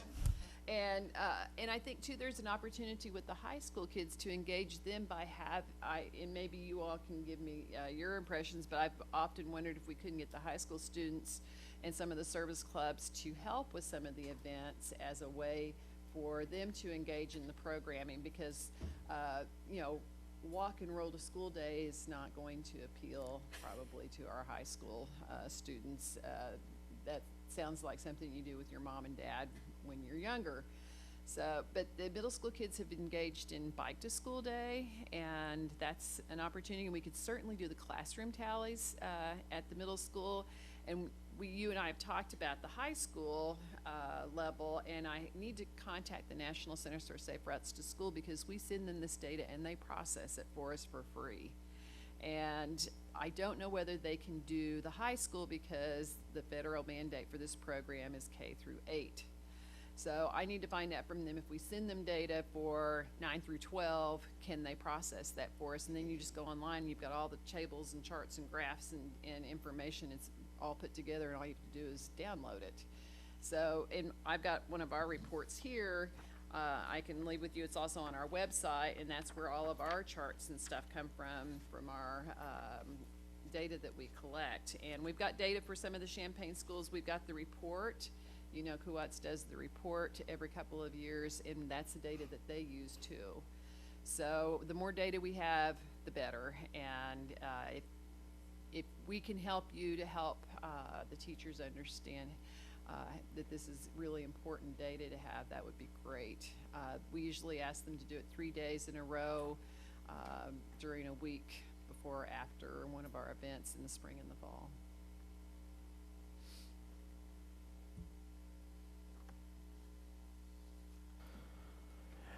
I have a question. Yes. So we talked a little bit about the studies of pollution around schools and stuff. Do we have any EPA data for our schools here in our district? No, that would take someone going out and collecting air samples and processing them. And I think in states, one of the problems, this sounds ridiculous, but we are an attainment zone, an attainment community in terms of federal air quality guidelines. So that actually excludes us from some of the federal funding that other communities use to do some of these programs. Like Chicago, for example, they get lots of funding for improving air quality, and we don't qualify for any of that. So Kuwatz has done a little, there is some information in there. They have report cards, annual report cards on their website, and air quality is one of them.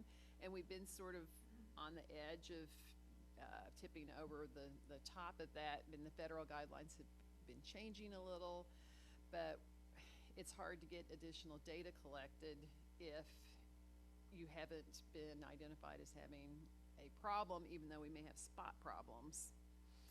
And so we don't have that data. However, some places have still gone ahead and done idling policies around schools because they know that the air quality is so impacted by all the idling vehicles. vehicles. And for example, MTD has a no idling policy for our vehicles after a certain amount of time if they're sitting, as long as it's not too cold or too hot. You know, we don't want people to pass out or freeze to death on the buses if they're sitting somewhere. But those are the kinds of things that we can do to help improve the air quality around the schools during those time periods. It takes some effort, and it's something you want to engage the schools and the parents in and have some conversation and education before you went that direction. But it's worth thinking about, especially if you've got a school where you think that it's more of a problem than others, that there's, you know, a tighter space and more vehicles. Thank you. Mm-hmm. Kathy? Well,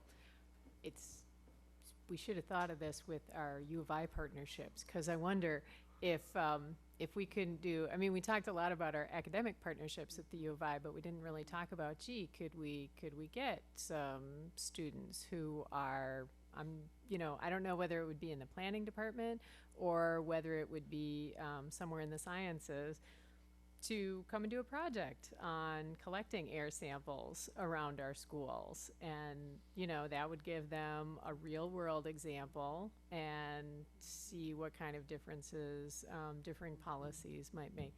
So that's certainly. Yeah, that's an interesting idea. I know there have been some planning student projects with one of the faculty with Safe Routes to School with Champaign Elementary Schools. Not this year. I think they're doing one in Peoria, but I know that they have been working and gathering data, some of the schools in the past. I'm trying to remember the researcher's name now. My brain's gone blank, but we have had that going on, so there's no reason why we couldn't do more. And by the way, on terms of walking school bus volunteers, students have been the majority of our volunteers.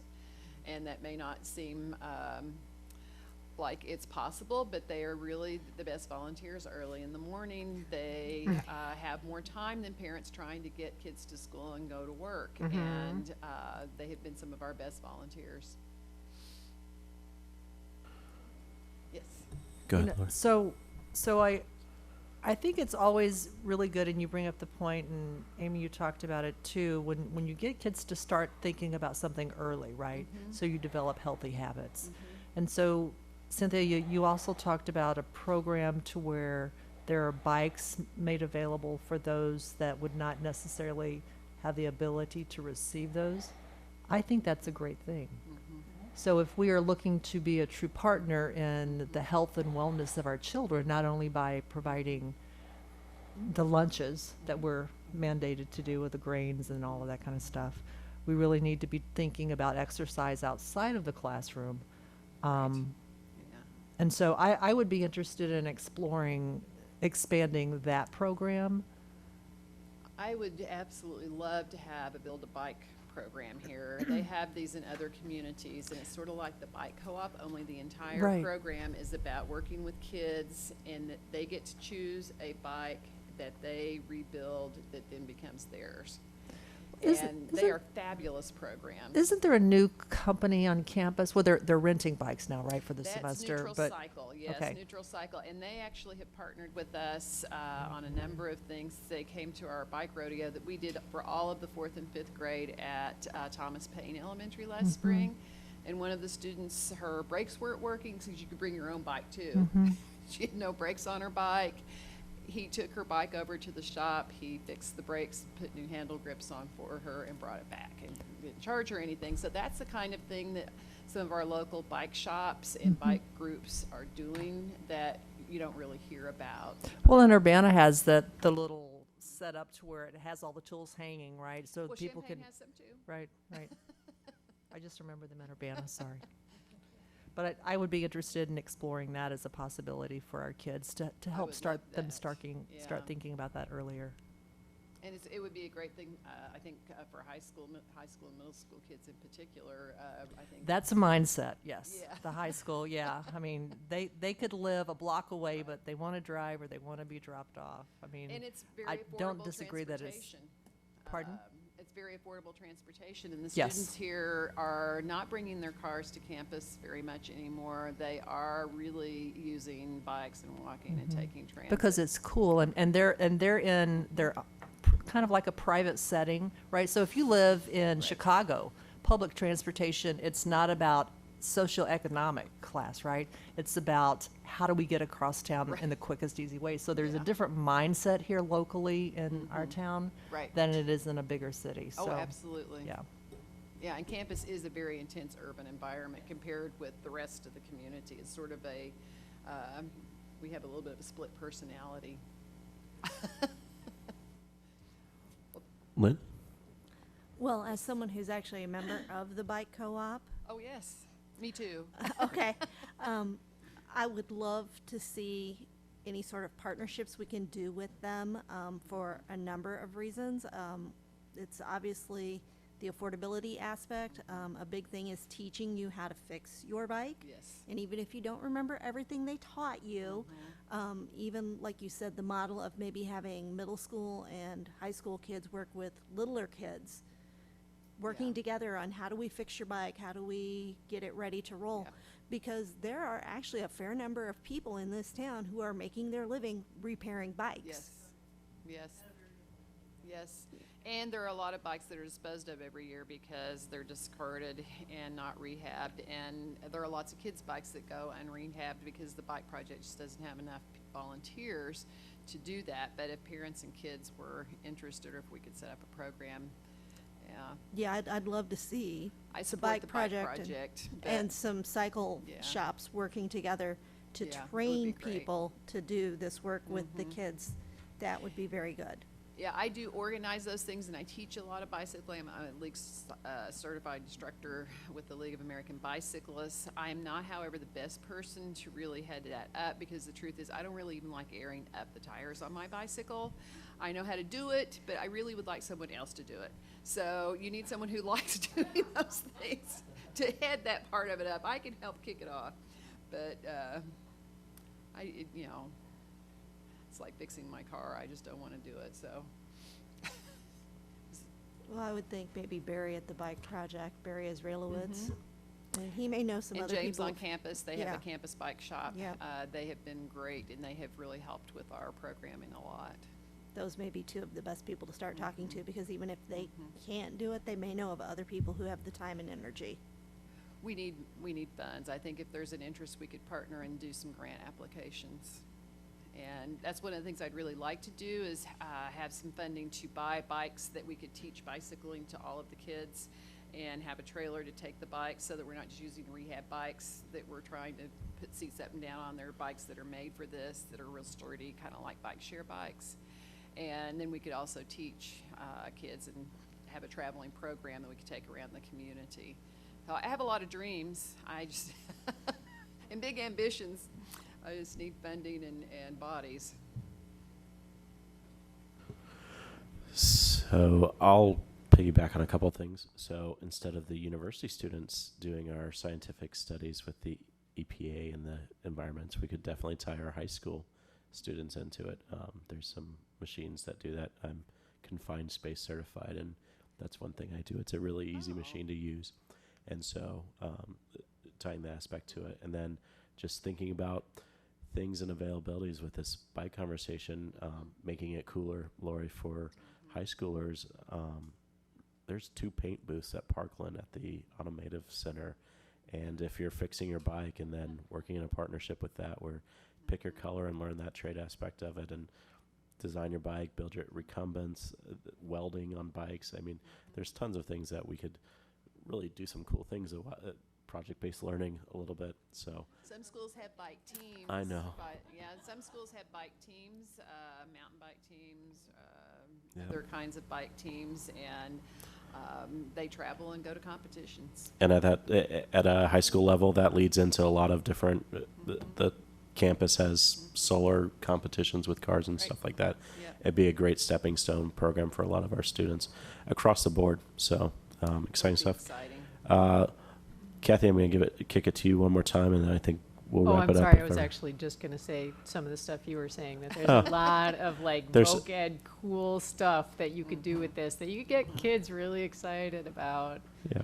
So, So we're going to work with you on getting data. We're already kind of in the process of doing that. We like what that data can do a little bit for some of our conversations ongoing. So working with CFT, and going about that and getting some of that data into some of the education process. So we'll Check on the data processing opportunities for us for the high school students. If we can do tallies with them. So, excellent. So thank you so much, Thank Cynthia, for you. coming out That was and very exciting. sharing with us. Right, thanks. Thank you. All right. Our next agenda item is 9C and future ready next steps. And we will call upon Mr. Oz from behind the curtain, Mr. Dave Homan.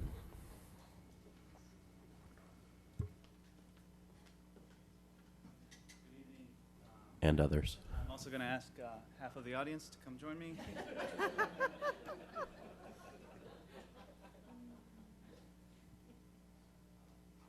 Okay. Good evening, Dr. Wiegand, Board of Education, executive team, and community members. My name is Dave Homan, and I'm the Director of Educational Technology for Unit 4. And I've asked to come up with me the educational technology coaches, 3/4 of the educational technology coaches. This is Ashley Mayer, Julie Feit-Thorstensen, and Matt Sly. Ariella Barbanel could not join us. She is observing the Jewish New Year. So we wanted to take a few moments to talk about how, as a district, we're becoming future ready and the steps that we're taking. And we want to do this first by looking at the changing landscape of education in Unit 4. And then we're going to look at some needs that we know we have. We'll look at responses from our response and state and national response. And then we're going to look at the next steps, the steps that we're starting to take and the steps that we are looking to take in the future. So looking back, if you rewind a few years, you had most of our classrooms had 1 or 2 computers, and this was just to take attendance, really, or maybe present something to the entire class. Our texts were paper-based curriculum.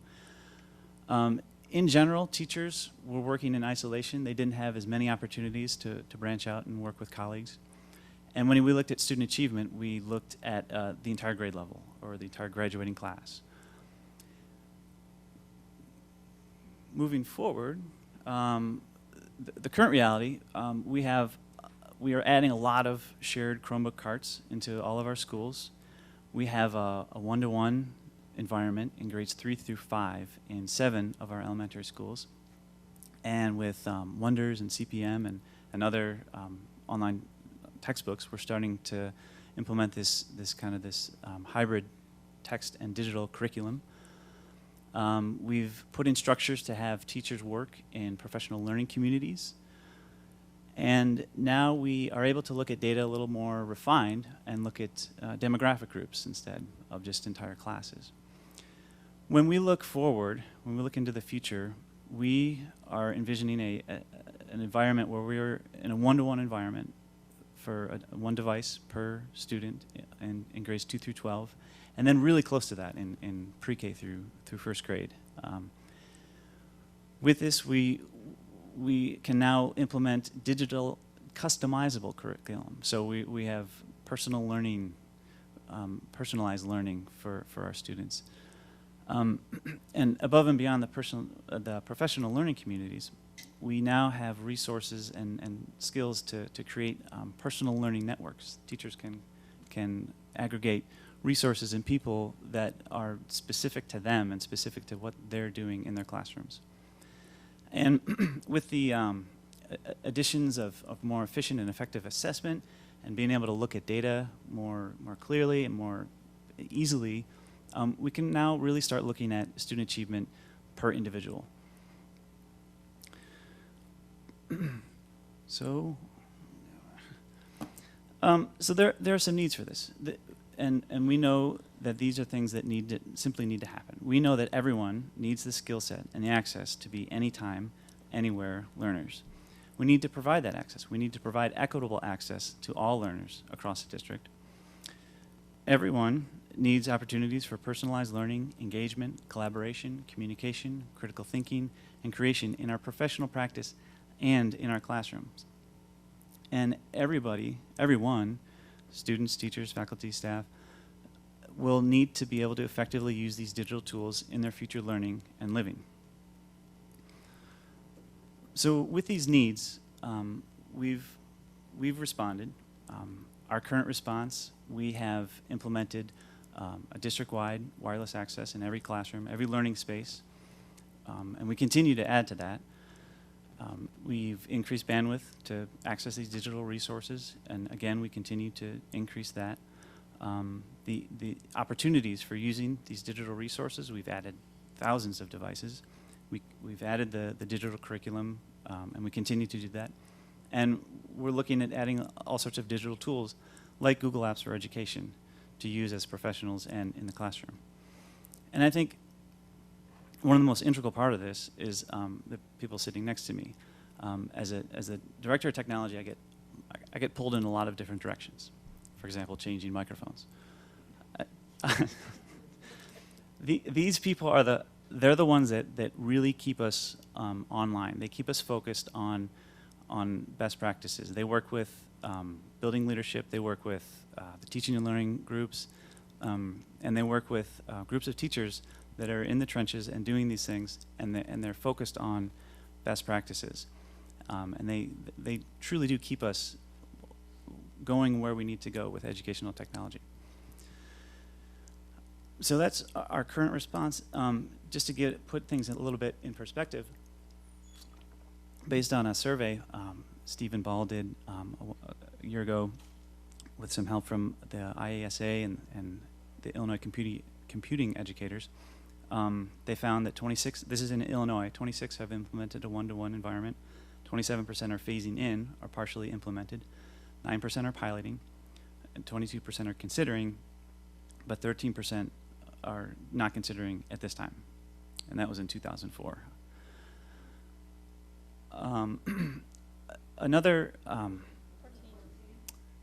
Thank you. 2014. There are some major organizations, major groups that are putting a lot of resources into this. Project Red is a group of a number of stakeholders and a number of professional organizations that created this roadmap for transformation. And they put a lot of work in this.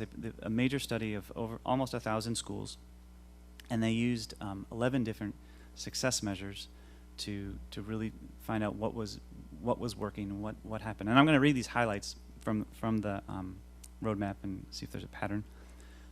Properly implemented educational technology can substantially improve student achievement. Properly implemented educational technology can be revenue positive at all levels, national, state, and local.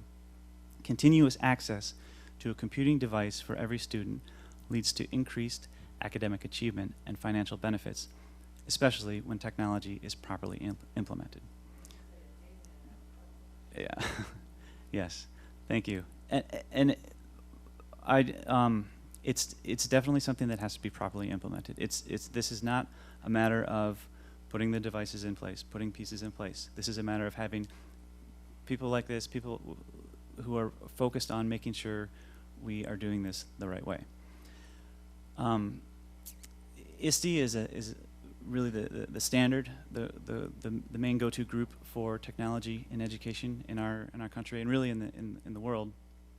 And they have a vast network. They have a number of people doing a lot of research and looking at a lot of different programs. And they've come up with a number of resources, but two that I wanted to point out. One is the essential conditions for properly integrating technology in a school district. And I don't want to read them all, but they shared vision, empower leaders, implementing planning, on and on.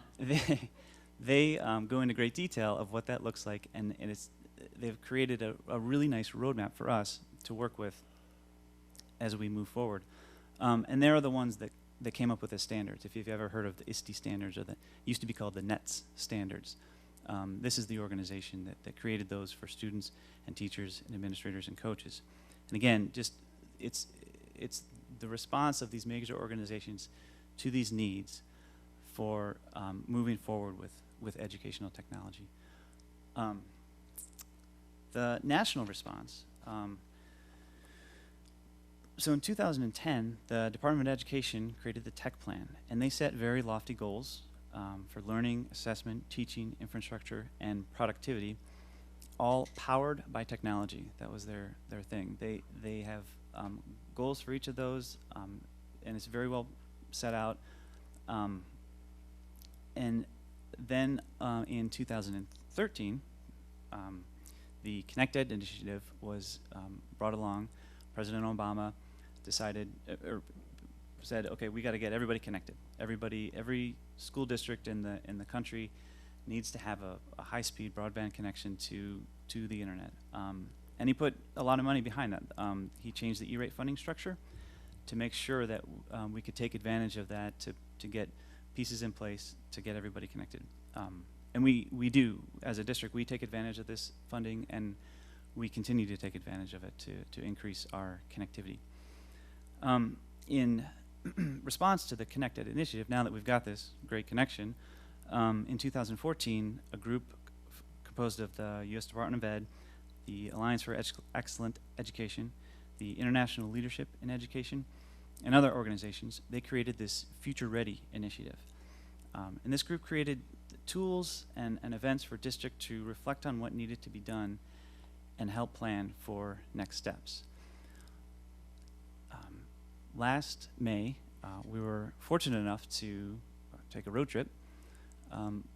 Dr. Wiegand, myself, the Director of Teaching and Learning for Secondary, Mike Lair, the Edison Middle School Principal, Angie Schoonover, and Educational Technology Coach, Matt Sly. We spent 2 days down in St. Louis reflecting on our current practices, learning from other districts that were down there and the other organizations that were down there. And we made plans to move forward with educational technology. From that event, from all of the work that we've been doing and other meetings, we kind of formed into these future-ready next steps. Creating these sustainable classroom computers, the digital transformation, one-to-one pilots, the Future Ready Council, and the one-to-one deployment. And I want to talk just a little bit about these. So sustainable classroom computers, this is something that's really already happening. This is part of the normal operational budget of the technology department, but it's being done in a more structured way. We are, in the past, we just kind of waited until computers broke, and that led to a lot of frustration and more headache from a service perspective and from a financials perspective. So we're now in a place where we are replacing these classroom laptops every 4 years, and this is just the PC that is dedicated to the classroom, the one that runs the smartboard and the peripheral devices and is there for the teacher to take attendance. Whoever is in the room is using this device. So we're doing this to keep up with software needs, peripheral needs, reduce the frustration, equitable classroom across the district, and again, increased ability to service our devices. And this is something that is happening now. Excuse me.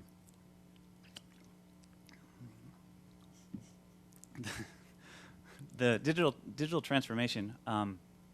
This is where we are focusing on all adult learners in the district. This is all certified staff.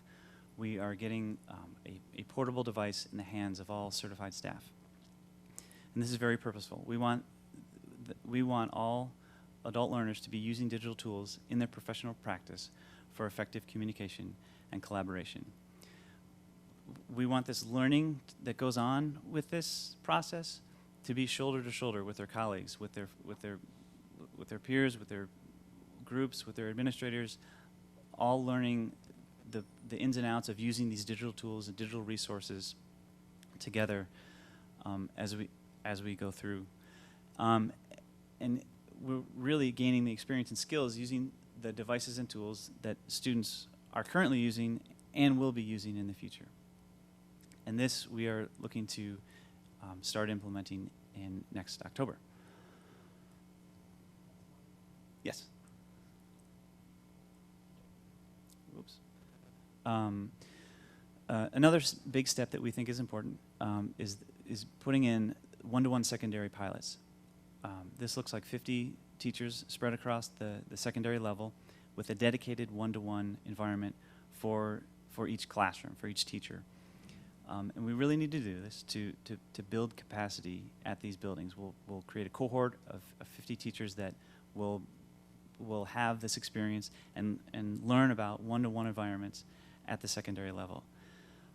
This will also level the ratio of elementary versus secondary. Right now, if you look at all of the devices, they're heavily favored in the elementary level right now. So we don't necessarily have that one-to-one experience at the secondary level that we need in order to move forward and learn from these experiences. The Future Ready Council step, this is like Tech Committee 2.0, I guess. This is a group of all stakeholders, teachers, students, parents, community members, administrators, board members, CFT, but the list goes on and on, SPED, ESL, all stakeholders that are involved coming together as this change management group. Because we really need input from all of these stakeholders. We need, and we need to focus on the current practices that we're putting in, the current pilots that we're working with either at the elementary level or the new ones at the secondary level. And we need to share this knowledge across the district and the community. This will be the group that working together, really looking at what we're doing, really looking at what the state is doing, what the nation is doing. This will be the group that makes recommendations on the role of educational technology and Unit 4. And I guess I should have pulled the screen down farther, but this will be happening, this is an every second Thursday meeting starting October 9th from 4 to 6 p.m. And then finally, moving forward, the final step is the one-to-one deployment planning. And this needs to be, similar to the classroom computers, this needs to be a systematic addition of devices across the district for all students.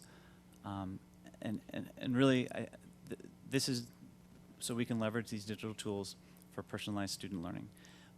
But more importantly, it's equitable access for all. This is not just some buildings that are going through renovation. This is not just certain levels. This is equitable access for all.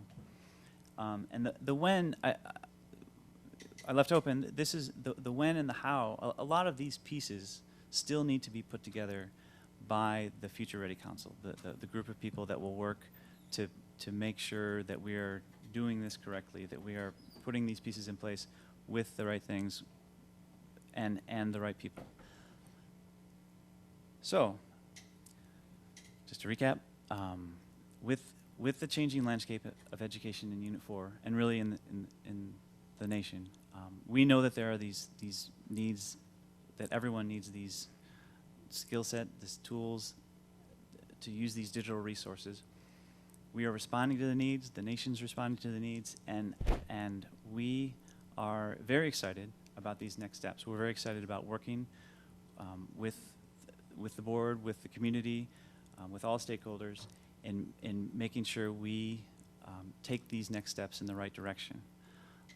And we look forward to working through the Future Ready Council, or if you have any questions tonight, we would be happy to answer them.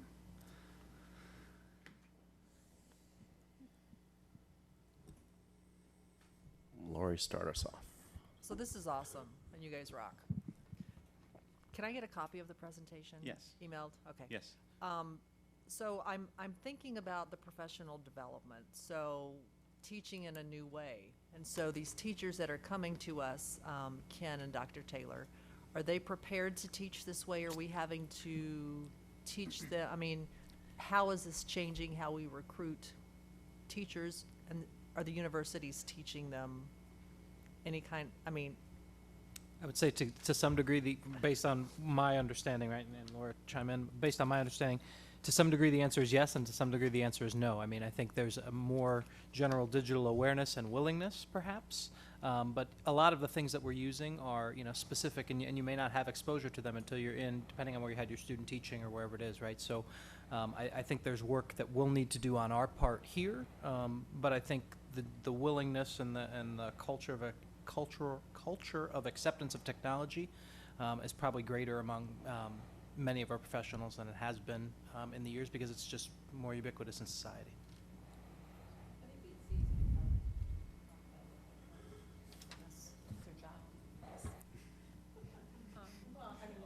Definitely new hire. I could talk about Illinois State University. I just completed my master's degree program there, and they have a dedicated lab space that is like a future-ready space where teachers and students are collaborating in a tech-rich environment, and they're learning these innovation skills. They also host their own tech conference at the university. They offer programming and coursework that's designed around that. That's that university, and that's personal experience. Yeah.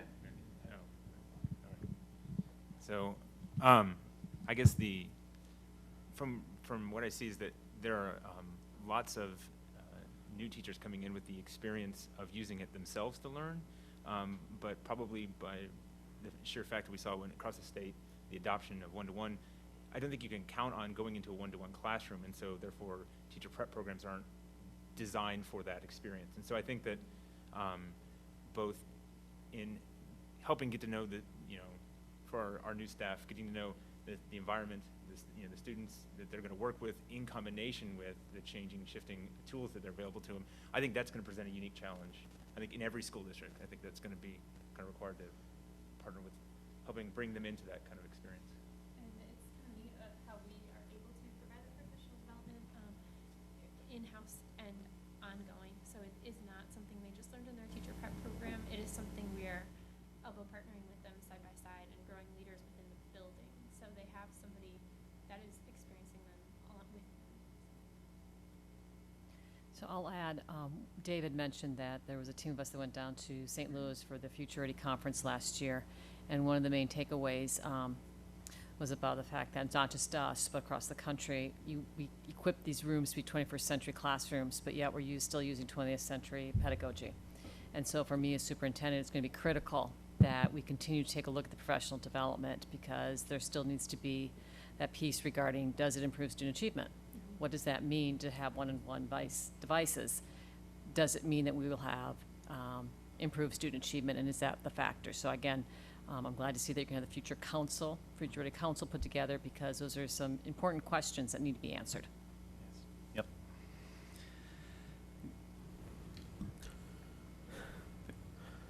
Richards. Just to hop onto that, that was sort of going to be my question about when you look at your last slide and moving towards one-to-one deployment and wanting to make sure, you talk about wanting to make sure you do it responsibly and, properly implemented, I think was your favorite expression. Yeah. I was just curious to hear, what do you see as, not the main obstacles, but the main areas that you need to be conscious of? There's clearly a financial piece, right? You have to have money for all of the technology. There's a professional development piece. You have to have teachers who are prepared. You have to, are there any other domains that are on your mind as you look towards properly implementing one-to-one deployment? Those are some great ones. Yes, definitely. Professional development is and how that's implemented, and whether it's shoulder to shoulder and working with groups. Financially, yes, it's definitely something that needs to be constantly looked at, and that's why we're always looking for ways to get the best bang for our buck.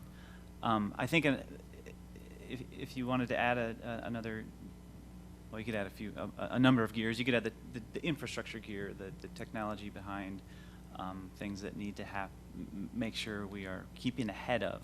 If we go and add, 3,000 devices, that's a pretty big increase on our infrastructure. So staying ahead of that, and I think another big piece though is the leadership at the building. I think is giving the building principals the tools to really model effective this digital transformation to really put their faculty, put their staff in positions that makes them feel comfortable, makes them feel supported, and makes, you know, using these digital tools okay, and you know, and it's okay if you mess up, and that's fine. We're all learning. So I think a big piece is giving, you know, making sure our administrators are on board and have the tools and are excited about it. Thanks, and I want to add how humbling it is when I'm bugging you with little questions like, how do I get this account on my website, to know that I'm taking you away from all this other stuff, so thank you. No problem. Digital citizenship is something that we've spoken about before. You might want to speak to. I think that's one of the things we would talk about as well, unless you want. Go ahead. Yeah. Yes, and I think that goes back to, you know, properly implementing these things. You know, putting these tools in these devices in the hands of all students.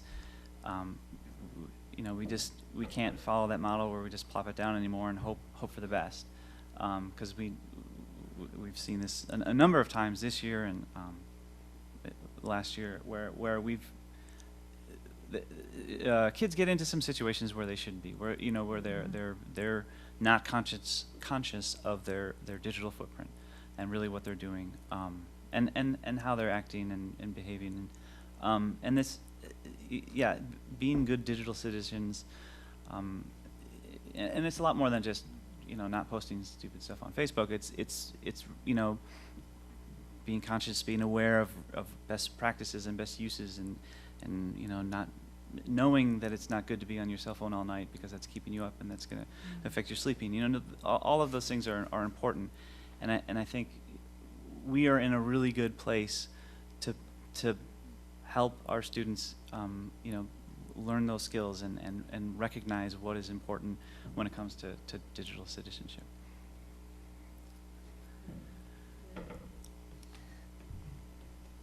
I'm going to ask a question, and this is probably going to wind up being very explosive.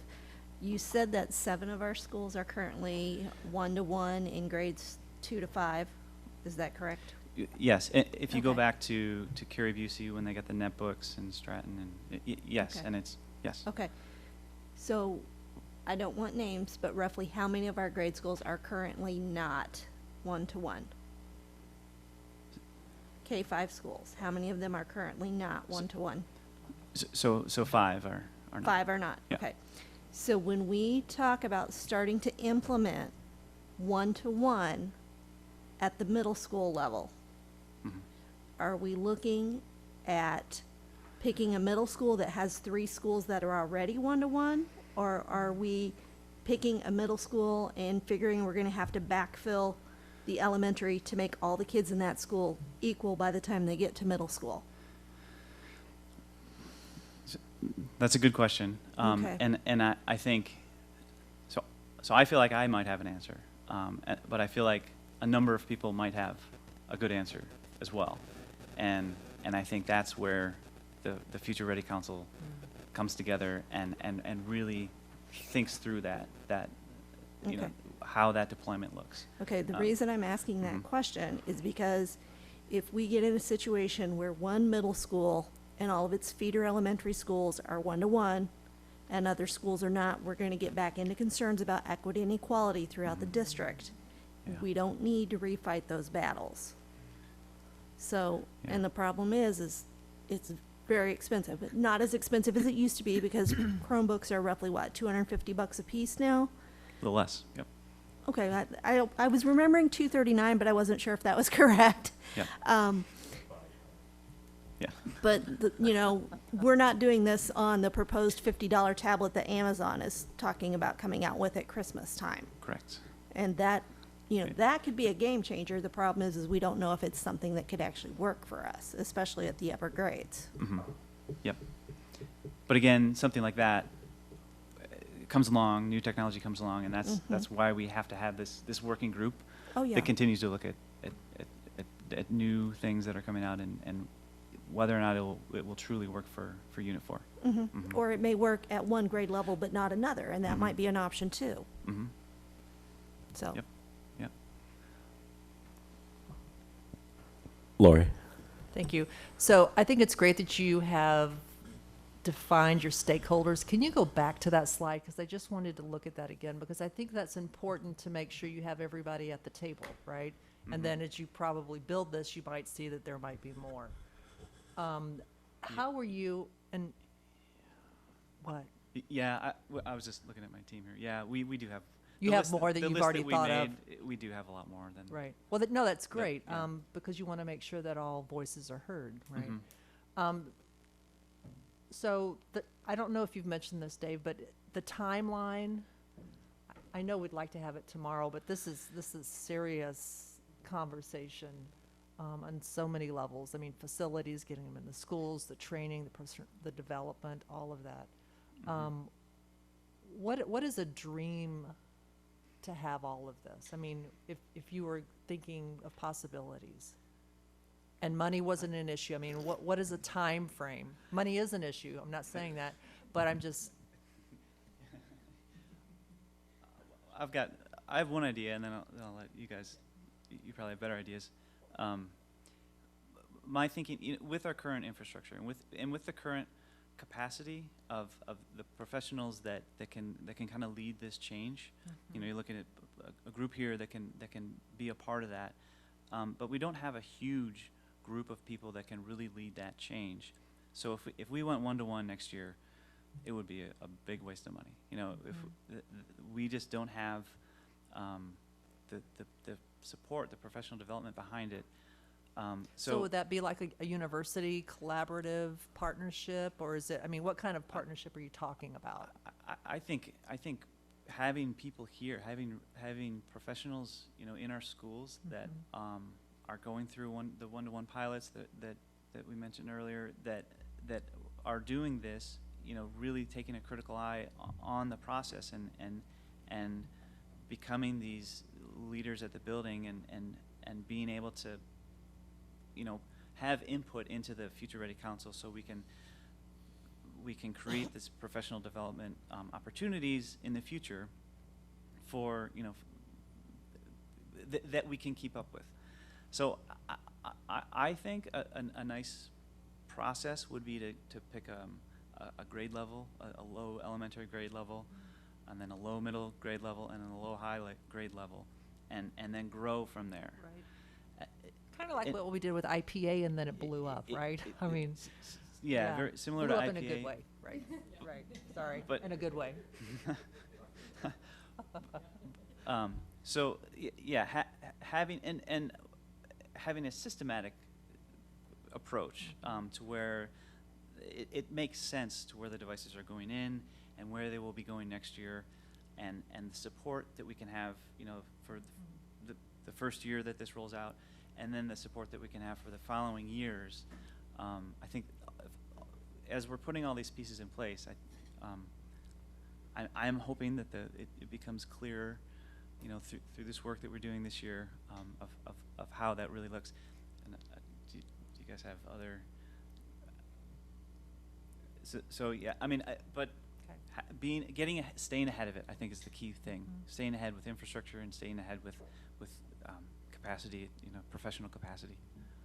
And so if someone wanted to participate in this conversation, how will you be soliciting? Are you choosing people? Are they choosing to participate? How is that process going to work? We will be asking for groups. We will be soliciting some. We will be putting some feelers out for other groups. I've asked Dr. Wiegand to work with the board to get board representation. We definitely we don't want to be exclusive, but at the same time we want to make sure that we have representation from all groups, from grade levels in all buildings, and students, and we definitely will keep it as open and transparent as possible. But at the same time, if we need to, we'll seek out people that we need to get all the voices in the room.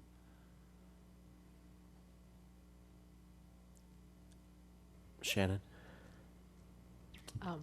So I just want to point out that I'm a little worried about the 1-to-2 ratio in pre-kindergarten,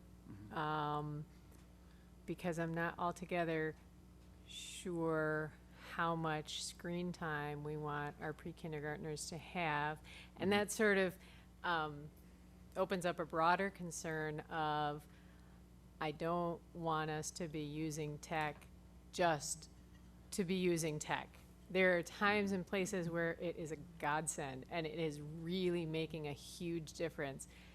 And there are other classes where it's not really going to change a whole lot, and in fact may take away dramatically from the experience. I have kids who adore their laptops and their smartphones, and they're on them all the time. But on the other hand, it's really hard for them to be in a class where they're not doing stuff, you know, where they're not doing some hands-on stuff every day in most of their classes. So I want to make sure that we're being very sensitive to that and not just saying, hey, you, instead of writing on a blackboard, now you've got to have a presentation on the smart board. If it's actually not any different, there's not really, you know what I mean? I think we have to be careful about that. Yeah, absolutely. Yeah, and that goes back to really making sure that we are, what was the word? Yes, implementing appropriately. Yes, we definitely don't want to get to the point where this is a replacement of a poster board, or there's absolutely always going to be a need for different activities and a need, a time for integrating technology and not a time for integrating technology. And I think having that knowledge of when it is a good time and when it's not a good time is something that we really need to work on as a district. And I think that's where we will grow if we do this, you know, if we slowly move into this with good professional development and support, we will keep that on the forefront.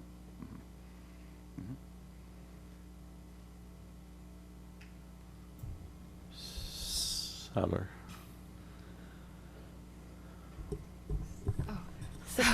Hi. So I just want to share that I feel as a student, the use of technology has become more accessible even just in the past year.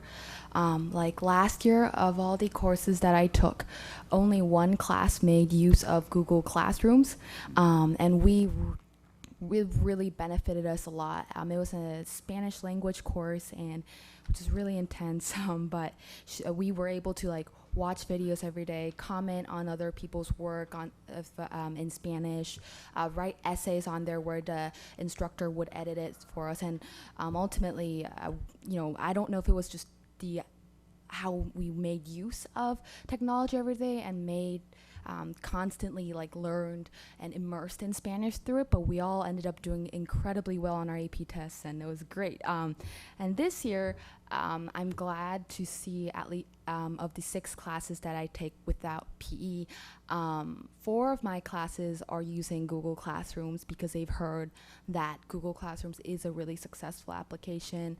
And then the other class is the newly designed AP Computer Science class. And then another class always uses like online videos to prepare our students for class. So I think it's really helping my learning and many other students. So yeah. Your poster child. Yes. Thank you. That truly is wonderful to hear. That is, and I think it's just a testament to the work that has really gone on behind the scenes with the technology coaches and really the entire department putting the pieces in place to make these things happen. Thank you. Lynn? I'm actually going to echo a lot of what Mrs. Shannon said about being careful about screen time, because it's not just preschoolers, kindergartners too. And, you know, I understand you can take your finger and trace a letter on the screen or trace a number, or you can use a stylus. But as a parent who got a note from her child's teacher in kindergarten, and it was addressed to every parent in the classroom, it was no one in particular, but the complaint from the kindergarten teachers was that the children's handwriting was not to the level the teachers expected, and could the parents please work with the children on this? So my son then became responsible every night for doing a page of letters. It eventually morphed into doing Pokemon drawing, but that's okay because he's practicing his fine motor skills. But there's research, there's actually brain development that's going on when you're using your muscles to write stuff. And even at the college level, they're finding now that the kids who type their notes versus the kids who write their notes, there's a difference in the amount of recall, and it favors the kids who do the handwriting. So this is important. I think it can have some very positive impacts, but again, we've got to be careful on our implementation of it. And then the second thing, as we were talking, and I was thinking about my comments earlier too, when we look at starting the implementation in the middle school, are we looking at doing that maybe more on a subject level, like maybe the English teachers will use it, or the social studies teachers, or the science teachers, or are we looking at just general grade level implementation in a select series of schools? Or is that something the committee's going to talk about? Again, yes, that is. No, there was a. Mike's not here. The recent social studies adoption, I believe, was heavily invested in technology. Was it yeah. Oh, I'm sorry. Yeah. And so we do have instances like that, and health classrooms who adopted some digital-based curriculum, and they are now. So we do have groups like that that are kind of working real close to a one-to-one environment. Yeah. And if I could speak to the social studies adoption, I think that Kathy was talking about just the use of technology.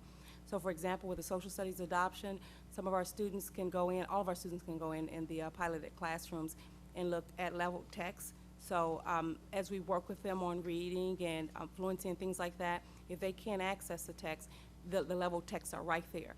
So that's a good use of technology. And then with a lot of the standards, we know that the information is right there. So, you know, that innovation and how we use technology to think and create, that's been a good use at the middle level. In writing, of course, we do have students that work and they write out their drafts, but then for final drafts, just like for college, we're getting them prepared, so they're typing them. So those are some of the ways we've been using technology in the Chromebooks at the middle level. That's great. Thanks. Amy? Back to, I do have 2 kindergartners that are fully one-to-one, and they're still coming home with tracing their letters and their name, writing their names. It's not, and in fact, I have yet to see the Chromebook in the room. So I know that's a one-to-one device, but it hasn't even ventured out yet. So you're already doing that as I hear this happening, but I'm in that classroom. Neither girl has really even mentioned it, focused on it at all. So it's already, they know how you're implementing is working. And the other thing is, and swinging back to, is that digital technology also gives children who are nonverbal a voice and a way to communicate, so which is what I have appreciated through our technology. So it's incredible, but you got to have somebody on the other end that understands the technology they're communicating with. So and people push back saying kids shouldn't have screen time, shouldn't have this, but really it is the age of the world and how we push into it. But they're still coming home and tracing their numbers and their letters, and they're writing their name 20 times, so it's there. Thanks. So I have a few comments or questions or statements. So technology excites me. It scares me.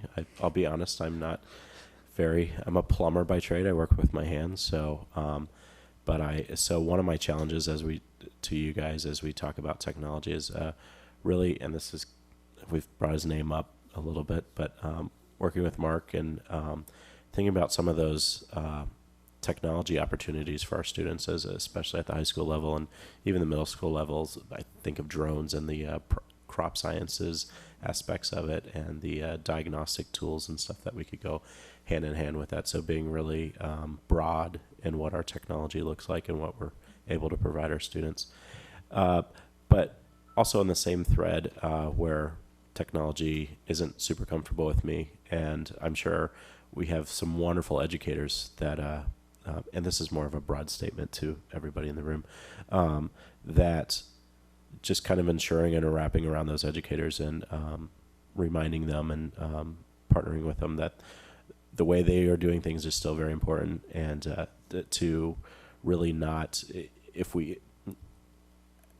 I think we should be leading, being part of that 23% pushing towards implementation, but that we're wrapping around our educators that's going to be a real struggle for, and making sure and providing an environment that they're able to still excel in, because there's, as we all know, very valuable education aspects in it.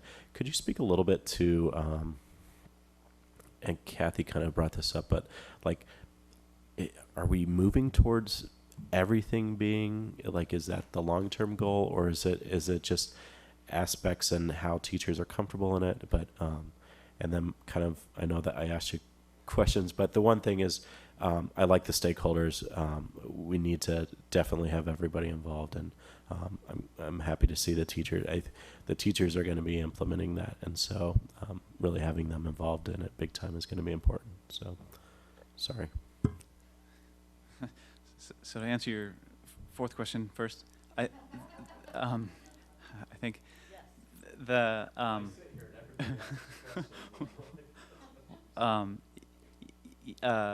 yes, we will be.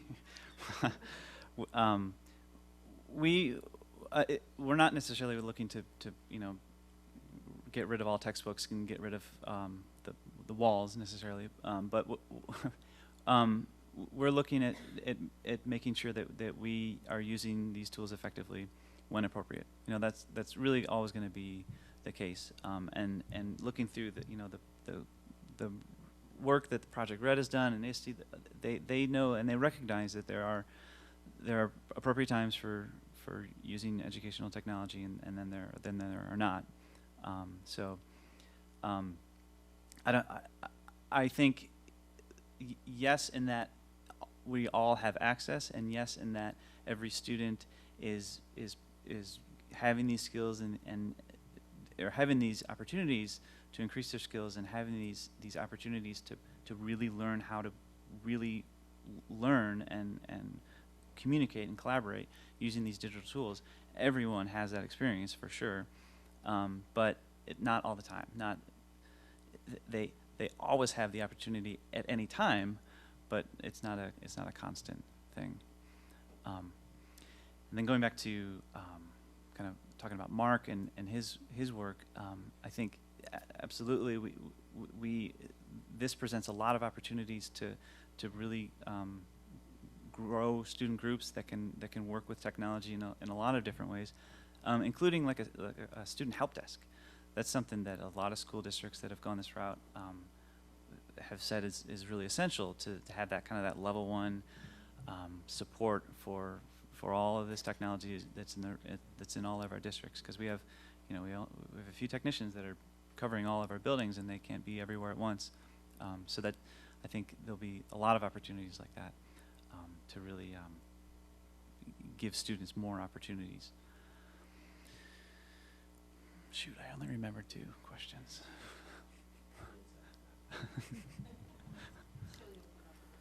Yeah. Shoot me an email. Yeah. I'll read it on my device. So one last thought, again, broad, just we don't know what the state budget is. We don't know what the pension shift is going to do that. So as we go forward down this exciting path, being mindful of how we can step back from it if we need to save some of those other important things. So, but yes, I think absolutely need to continually look at how to do this most effectively financially. But I think at the same time, I think it's worth taking a look at other ways this affects the district financially. Because if you look at the Project Red group, they have a worksheet actually that kind of walks you through a number of different avenues where you could see some cost savings. You know, reduced discipline numbers. You know, increased attendance. Those kind of things that they've actually seen happen in these districts where they've properly implemented educational technology. And then other costs like paper. I asked Michelle today, how much should we spend on paper? It's a lot of money. No, and I think that's great for the conversation. Absolutely. Yeah, So just to keep that in mind. Just getting a little ahead of like, hey, we got to cut this off. Like, yeah. Well, you know, wait a minute. There's a lot of things that this is doing for our district that we might not. Be careful on the reset because it might cost you more. So absolutely. Mm-hmm. So yeah. And you've answered all of our questions as they've come for the most part. So I do actually remember the other question that you had about people feeling a little bit uncomfortable about technology, and what's nice is I think we've already had some of those, a lot of those experiences as professionals.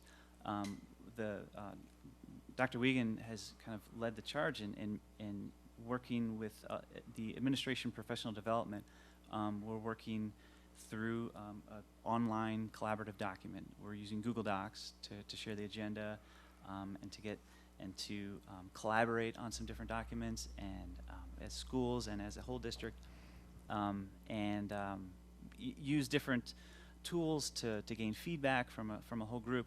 We've as that group we've kind of gone through these things, and we've messed up, right? We've tripped up, and we've found out that you can only share a document with so many people, and you can only do this, and this works better this way, and so I think having those safe, comfortable experiences working through these things has helped our admin team, and I know I've heard stories now where they are working with their staff, you know, in faculty meetings and kind of going through the same thing, using these digital tools in this safe environment.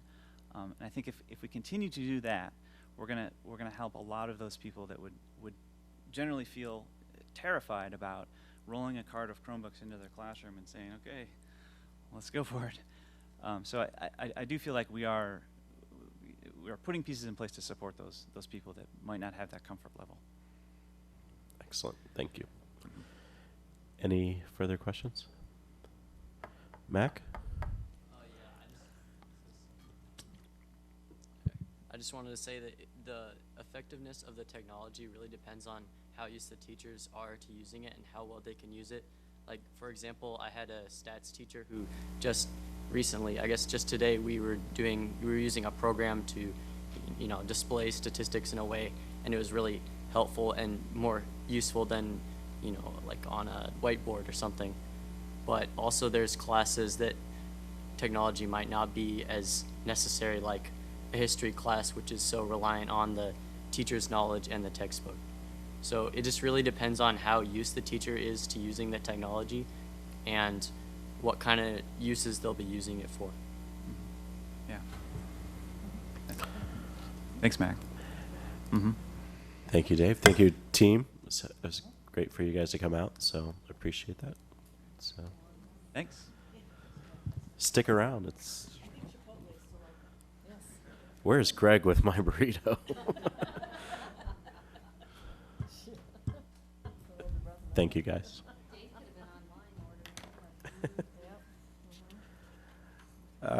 Moving along to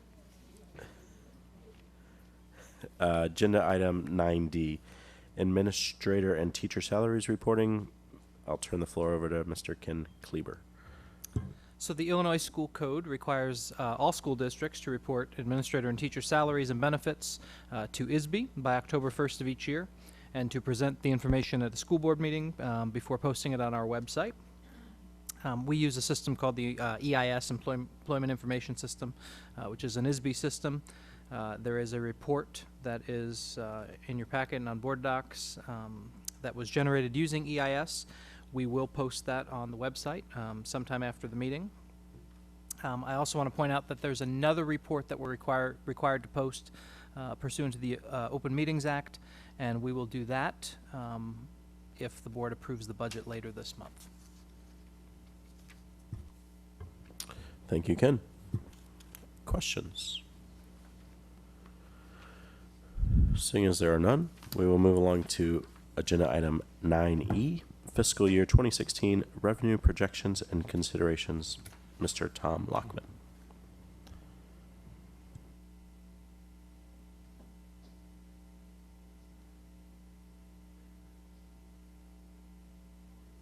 And I'm sorry, I know we're in, well into hour number 4, and this is going to be some heavier stuff on the revenue side, and so want to take a few minutes just to run through some of the basics regarding district revenue, how it comes in, sources from which we receive it, and then some considerations based on legislation that is pending, and just the general climate of things that we're seeing. I guess to start,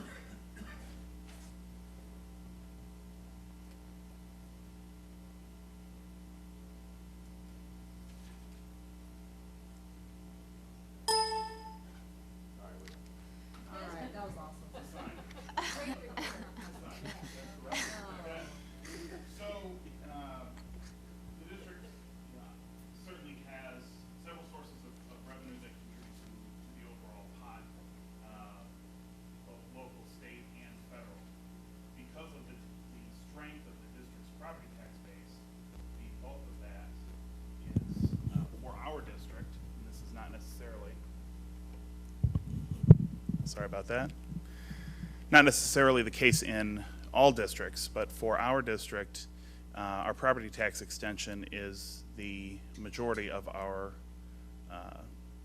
income, of our revenue stream. And so as we go through the levy process here in November and December to set the district's extension for the following year, we'll have a greater discussion about that.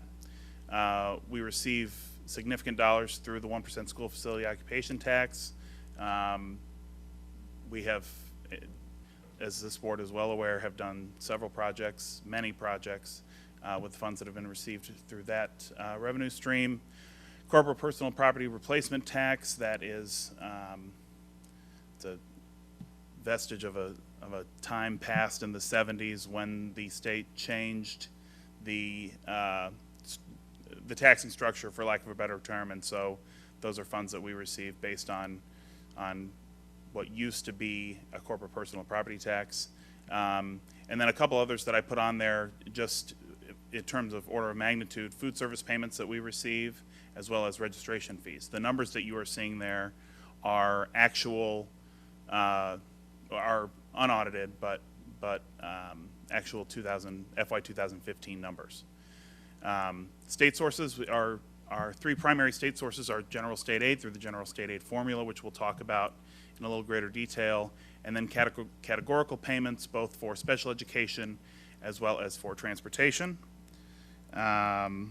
Transportation is based primarily on the miles traveled through the district's fleet, as well, and the special education details primarily with reimbursements that that the district receives for services provided.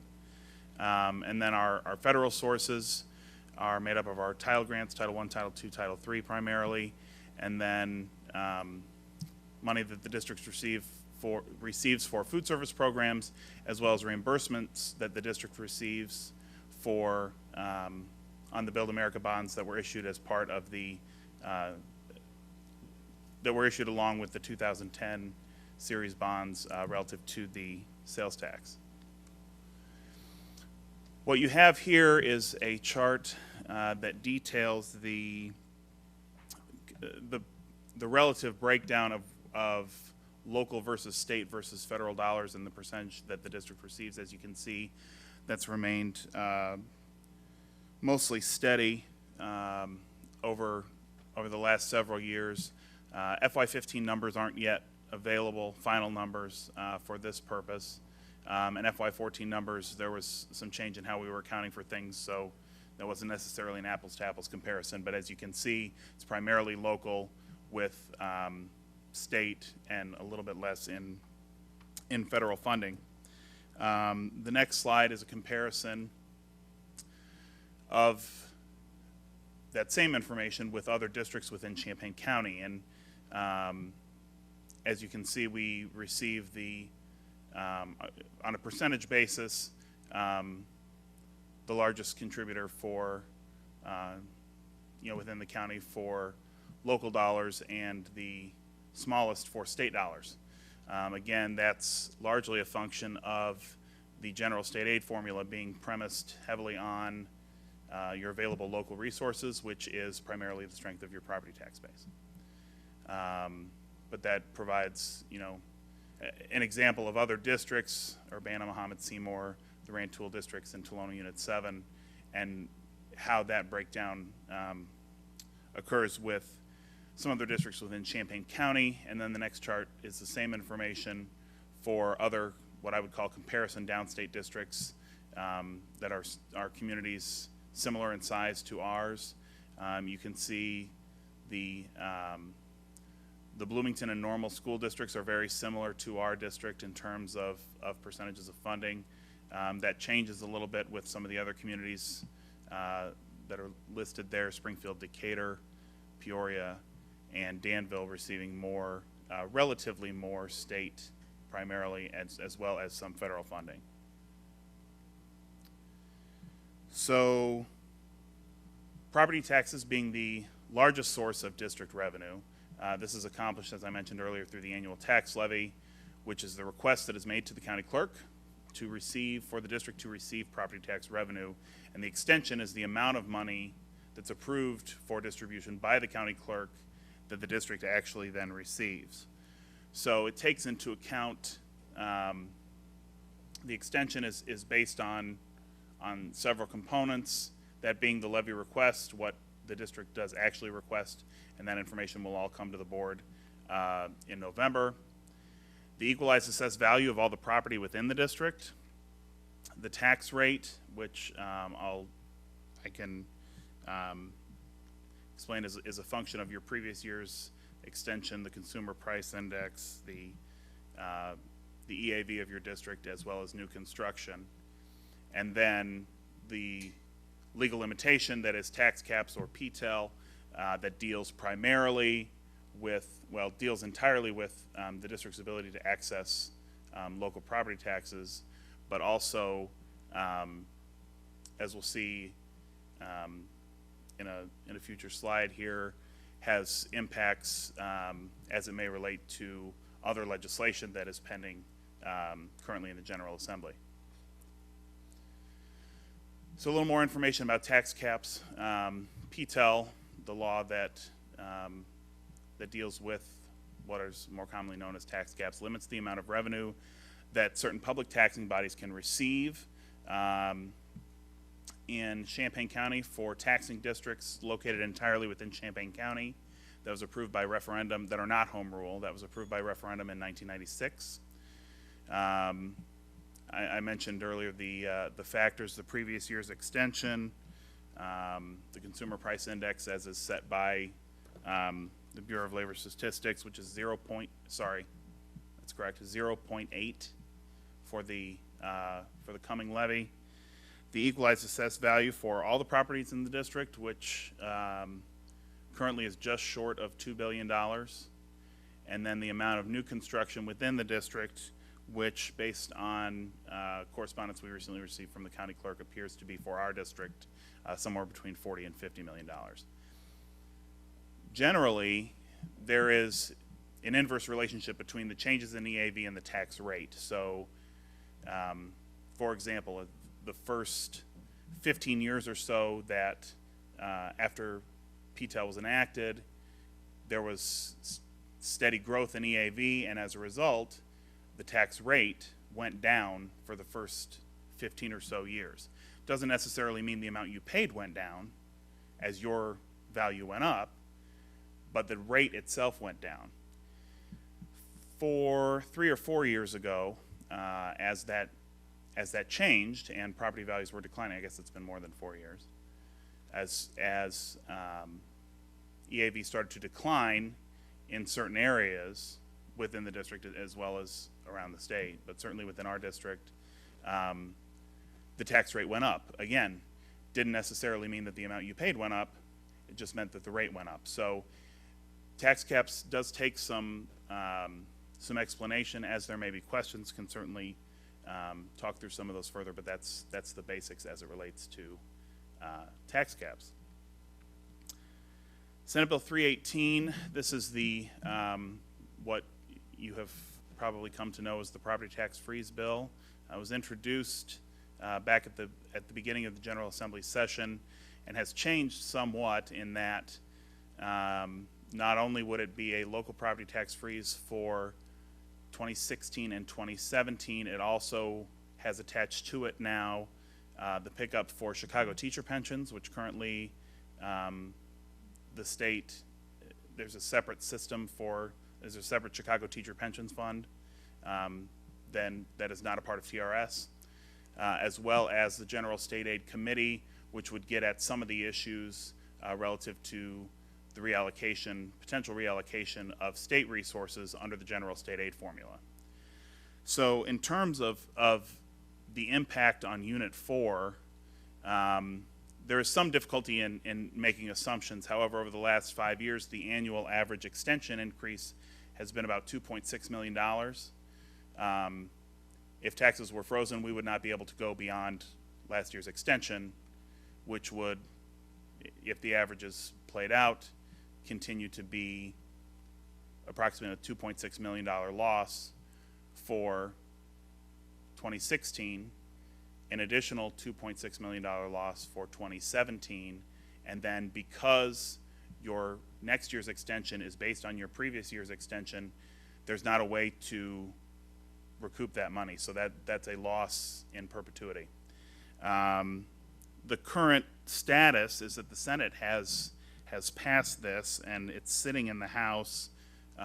When I last looked this afternoon, it was the final action deadline had been extended to September 30th, which we will have the budget presentation on the 28th. It would be great to have some direction as to if this is going to impact us, but even if the House passes it, what Governor Rauner may choose to do with it, and then ultimately impacts beyond that, we will have to wait and see. The 1% sales tax, as this is better known, passed by district referendum in April, by county referendum in April of 2009. The funds that are received through this tax are used to pay the principal and interest on series of bonds that we have issued to complete promised projects. That includes all the elementary renovations. It includes paying off existing debt from bonds that were issued in 97 and 2006, as well as additional monies that are not going to pay principal and interest on those bonds are funding projects that have been placed on the district's capital improvement plan, as well as those, since we just completed our health life safety audit, monies received through the 1% sales tax can go for those purposes as well. Just as a, again, order of magnitude, since this tax was put into place, the district has completed certainly numerous projects, has received over $37 million through this tax. I mean, we kind of throw game changer around a lot. To say this is a game changer would be accurate, particularly when we talk about, as Dr. Zola mentioned earlier, what we would be doing if we didn't have a 12th elementary school at this point. Some of the changes in the savings that we've been able to see just through some of the energy improvements at those buildings that have been impacted have been significant, certainly. Yeah. Mm-hmm.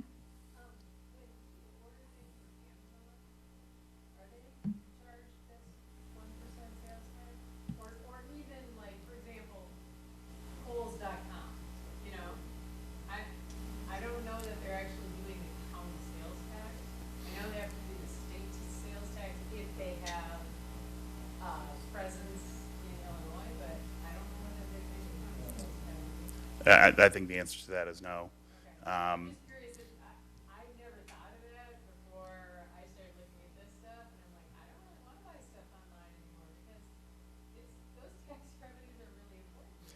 Yeah, we have seen, just in terms of projections, they have been pretty close.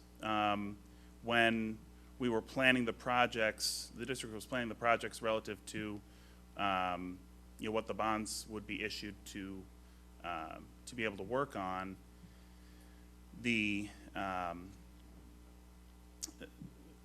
Those projects were based on projections that the sales tax would increase a certain amount over a series of years, which that has remained steady. I mean, there are some things that impact that. We have heavier months in April and May because we have Ebert Fest and the marathon and graduation. We have some in the fall with football games. We have those kinds of things. But on the whole, they have remained relatively close to what the projections have been. So that's been helpful. I raced through a couple things there. TIF districts, and I will just go through this very quickly because we can talk more about this. TIF districts are a tool used by communities to encourage development and increase the tax base within the TIF district's borders. Certainly those have been tools that have spurred development in our community, and many have been in place for many years. The downtown TIF is set to expire in 2017, the East University Avenue TIF in 2022, and the North Campustown TIF in 2025. We are meeting here in the coming weeks with city staff to discuss the status of the TIF districts, particularly the downtown TIF district expiring in 2017, and what that's going to look like for the community. Moving a little bit to state revenues, currently the majority of the district's state revenue is received through the general state aid formula. We are, as a district that is considered property rich, the state assigns us to use an alternate formula, which is similar to what most districts receive. About 20% of districts in the state are on the alternate formula, and it's focused primarily on your average daily attendance as well as the foundation level that that the state sets for appropriate district spending. That level has not increased in several years. It's at $6,119, and in fact has been prorated over the last 4 or 5 years at 95%, then at 89% for 2 years, and last year ultimately went down to 86 or 87%, based on additional cuts that were made following the seating of the new General Assembly and the new governor. The district also receives supplemental general state aid that is tied to its low-income population, as well as the categorical payments, which we discussed earlier, that are smaller but certainly not insignificant contributions to the state's contributions to the district's budget. A big piece that I wanted to touch on, and I know there have been questions that have come in from board members about this, and things that we have wanted to make sure that we have had the opportunity to present, relate to Senate Bill 1, what is currently Senate Bill 1. Previous iteration was Senate Bill 16 in the last General Assembly, and this deals with the allocation of the monies that are that the General Assembly allocates to State Board for distribution under the general state aid formula.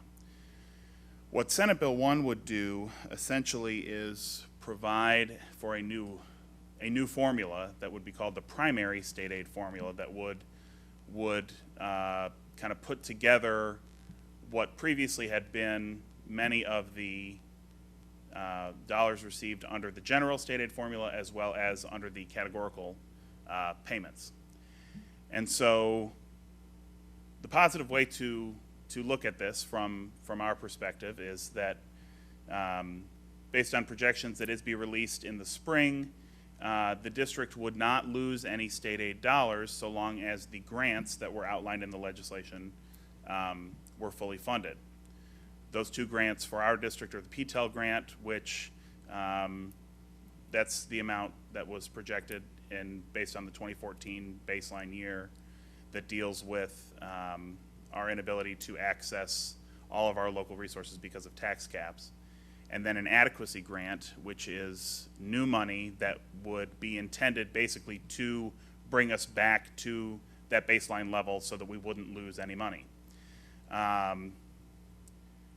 Because of the state's contributions being tied to those grants under this formula, under this legislation, rather than guaranteed under the formula, elimination of those grants or non-implementation of those grants would result in a significant loss to the district. As you can see, the $3.3 and $8.6 million, that would be an annual cut.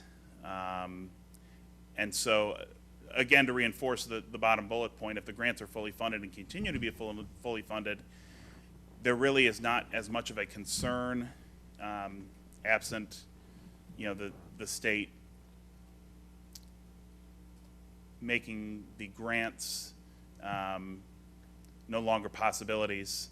And I think it may be the terminology grant that makes this a little uneasy for us, but it's something that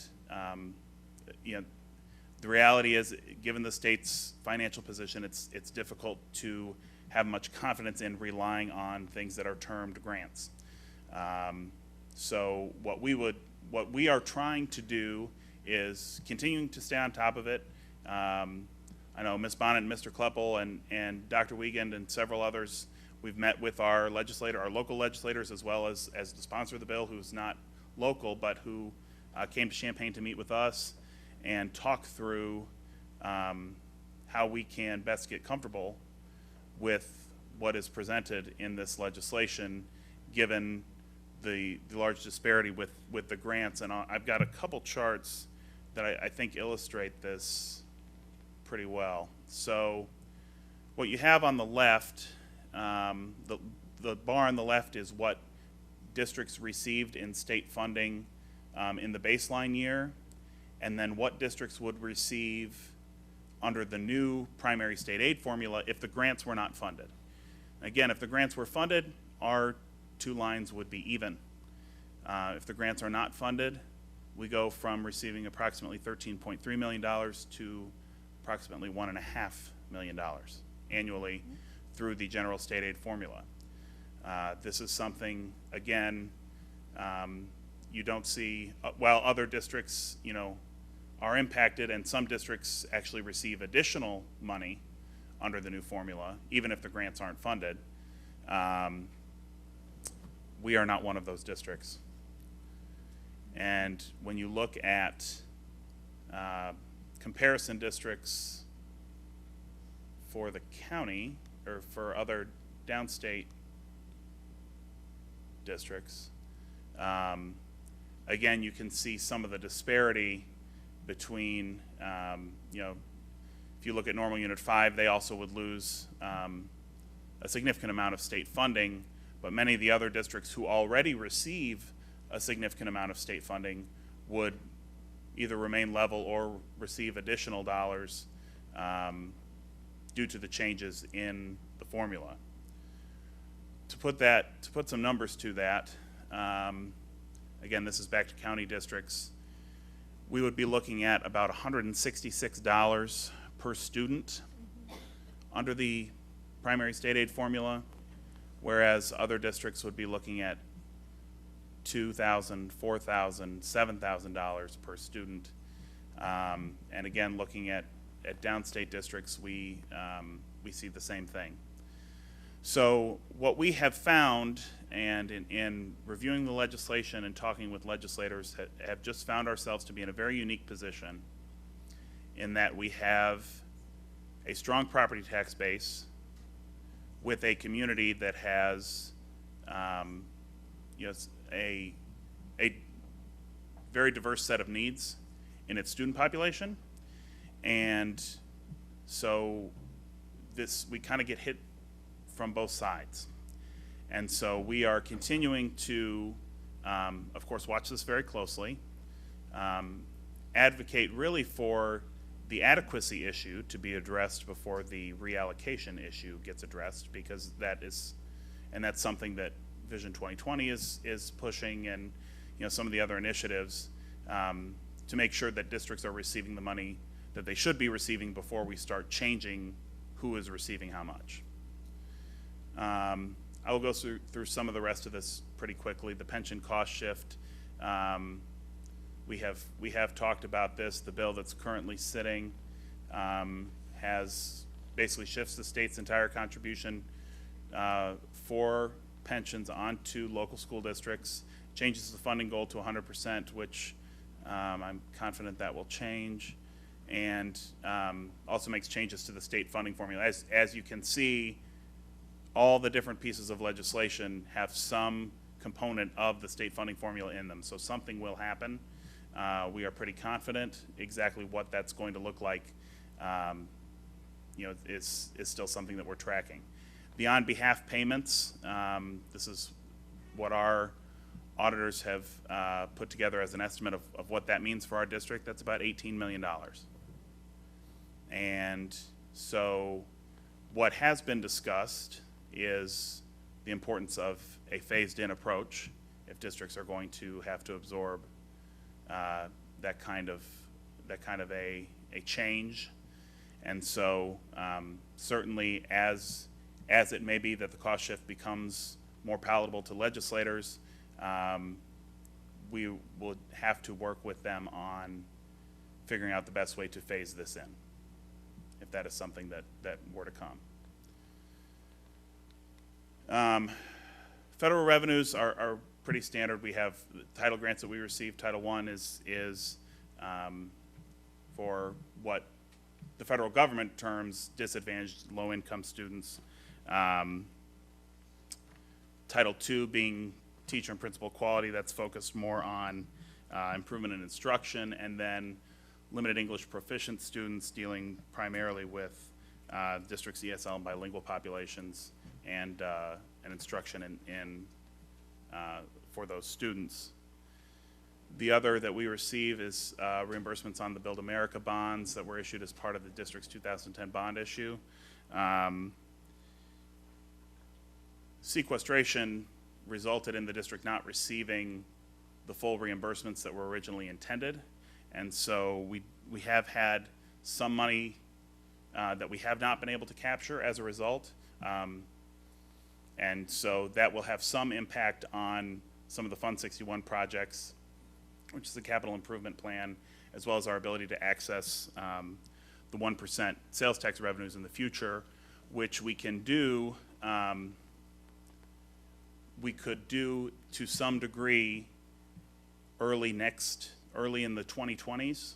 The further out we get, the more flexible options we have, and obviously the lower interest we would be likely paying, because we would have more to back it up.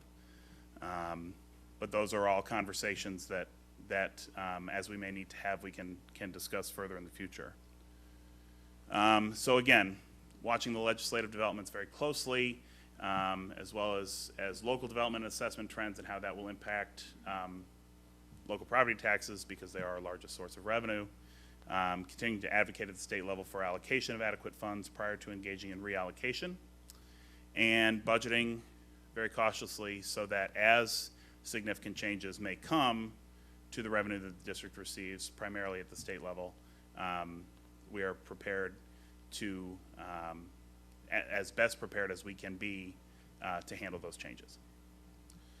So I know that's a lot. Wanted to have the opportunity to present that prior to the budget presentation, which will be happening on the 28th. If there are questions either now or as we get closer to that budget presentation, certainly am glad to respond to them. I know I went on for a while. Lori. Tommy, I just Yeah. want to say, good job. I mean, this was your first time, and it's a very complicated issue, all of the funding mechanisms, and you did a really good job in explaining those, so thank you. Thank you. It's very important that all of this has a lot of moving pieces to it. And so I believe it's very important for, as a board member, every decision you make will have some financial impact somewhere. And so to have as comprehensive an understanding as is possible as to some of these issues, which are not the least complex, is something that I think is really important, and want to make sure that as there are questions, certainly can respond to those. Can I ask you one question? Sure. So if you're bringing it to the board end of September, that is the latest possible time you can bring it to us? Correct. That's what I thought. Yeah. All right. Yeah, by the Thanks. school code, the budget has to be approved by September 30th. Thanks. Mhm. When do you have to have that to Gordy to ask for that The amount? levy? Levy Yeah. is December. That's what I thought. Okay, thanks. So we will have more of a, in terms of a property tax freeze, while the budget may not indicate that as much, the levy would allow for us to plan better for that. Yeah. Do we ask for as much as we can get every year? Yes. Okay. Mm-hmm. Yeah, so and we'll go through all this when we get to the levy season, but there is a system for how that goes and the way that we make projections. And we do just last week received some information from the county clerk that will help inform those decisions and how much to ask for, so that we don't, so that we're able to maximize what we are legally entitled to receive.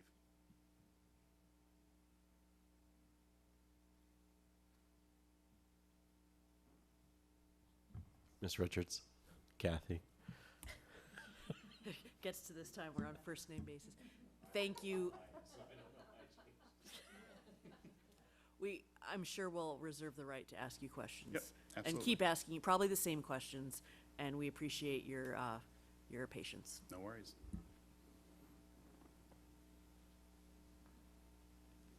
Tommy, could you just speak for the record mainly on how we've been actively looking at some of these things, and this is why some of our numbers are what they are, and why we're kind of sitting in the position we are right now? Sorry, in what when you say our numbers, what numbers are you referring to? Yeah, we're being fiscally conservative. We're Yes. kind of preparing for some of the inevitable, if you will. Yes, and we have been, and we're fortunate that we have had very strong financial stewardship in district administration and the board for several years, that we're able to, we have been able to effectively plan for some of these things.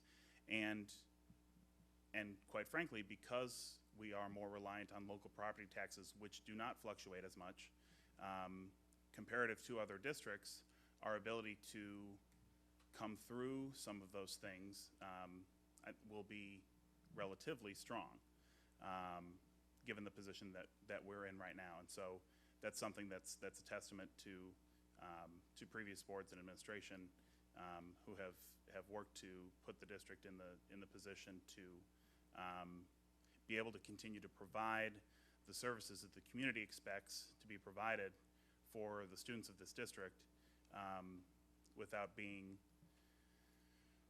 tremendously impacted by some of the significant changes that may come at the state level. Thank you.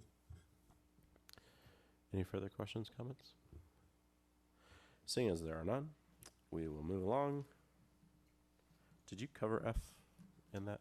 No, I did No, not. woohoo. I was hoping you hadn't. So I did not.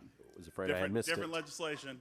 So, moving along to agenda item 9F, review of Senate Bill 100 and, oh, yep, you didn't, sorry.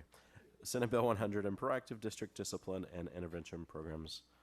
Sure. So this is something that I know board members are aware of relative to legislation that was signed by Governor Rauner in August that deals with changes that are now going to be mandated by the state relative to student discipline.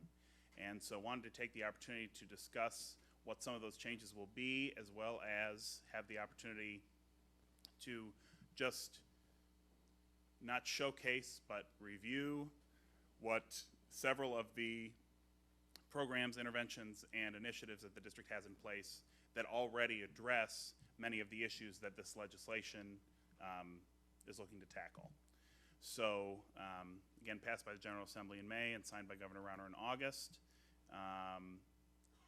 What this will do is require some changes to the district student code of conduct, which is the purview of the Discipline Equity Advisory Committee, which had its first meeting last week.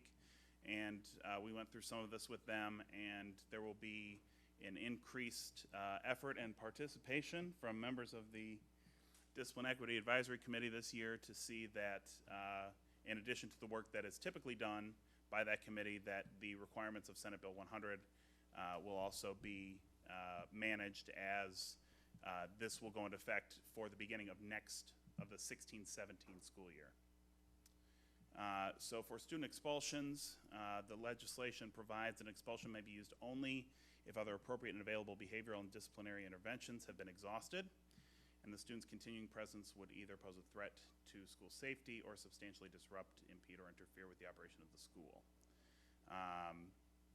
The written decision that attaches to that would be the expulsion notice, would include the specific rationale for the removal of the student as being in the best interest of the school, as well as rationale for the duration of the proposed expulsion.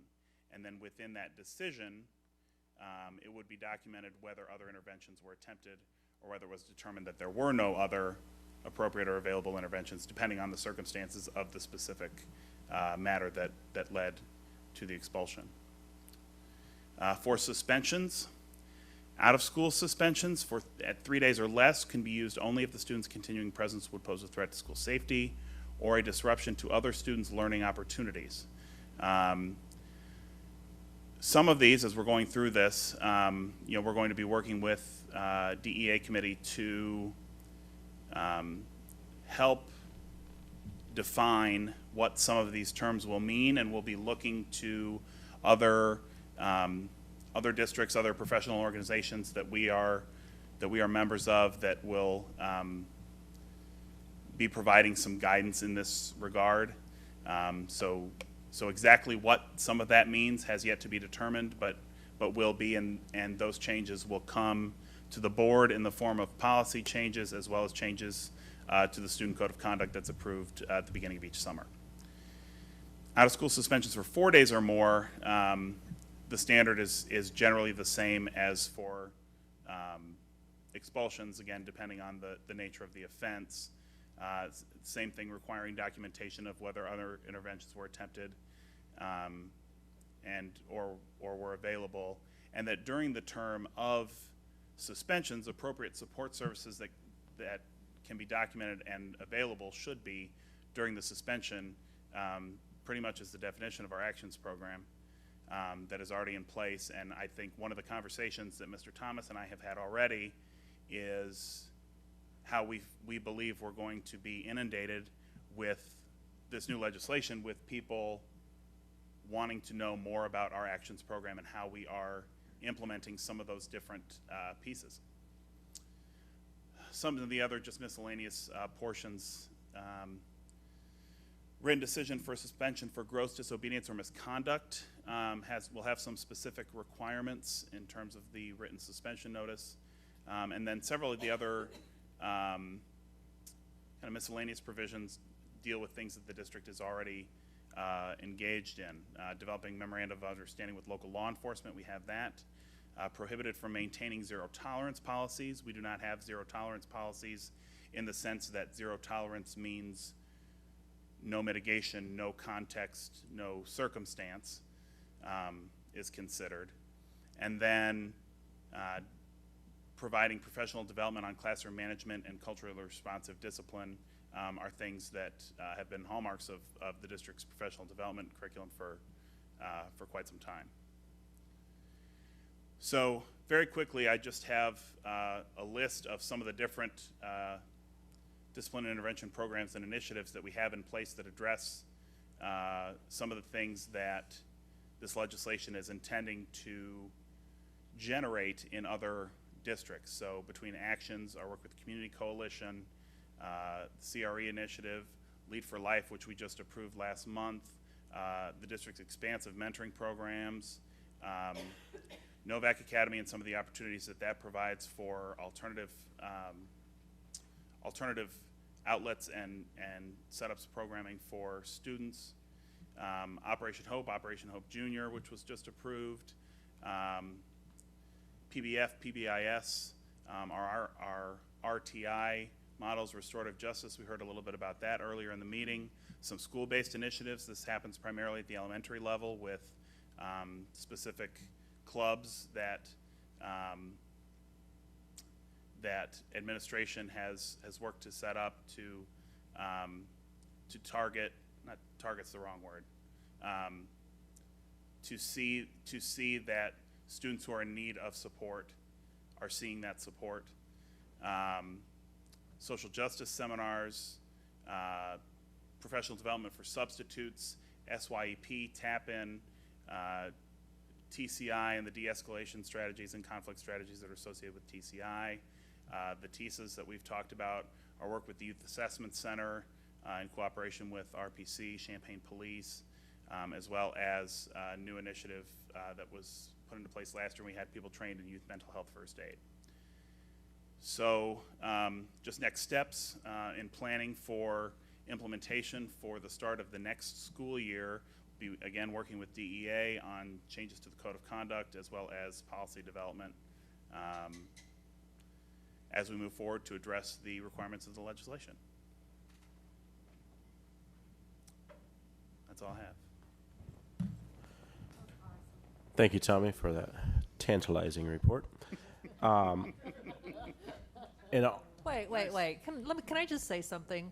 So Senate Bill 100, no, because it's important. I remember when this legislation was introduced and Senator Frick's office, or Bennett, whoever was in at that time, received lots of phone calls from the smaller school districts seriously opposed to this. And one of the things that I felt really good about was our Actions program and how we really are so much further ahead of the curve. So if we have the opportunity to have an income for sharing what we do, I think there's some professional development that could happen. I'm just saying. Well, and a little slush fund. I mean, there are school districts, I think, of like Stevenson and the whole professional learning communities piece. If you want to go visit Stevenson High School, you pay to visit Stevenson High School. So that's not out of the realm. Right, because we're already traveling doing that, right, Orlando? I mean, I think it's a good opportunity for us to shine. And we have, I mean, the staff at Actions, for those of you who were able to attend the open house or have had the chance to go over there, very dedicated, hardworking staff, very very proactive, and I think that will be a shining example of a program, a model example that districts will want to put in place. One quick moment. So the next words out of my mouth were actually going to be, but on a more serious note, I am really proud, and this echoes exactly what you went into, Lori, of what we're doing. And I think I look across at the staff that we have and the board members that we have, and that this is something that I think is important to all of us.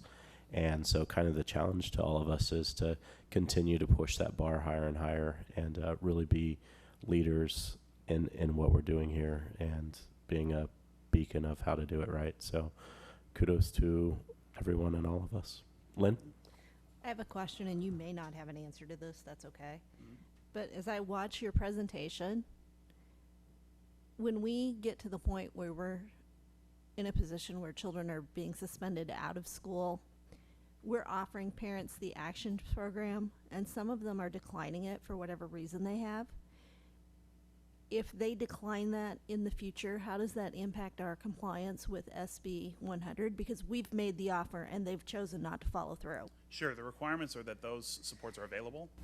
And so, and we talked a little bit at DEA last week about those circumstances and the participation rates and things like that.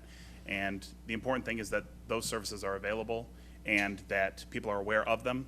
And we certainly go to great lengths to make sure that that parents are aware of them.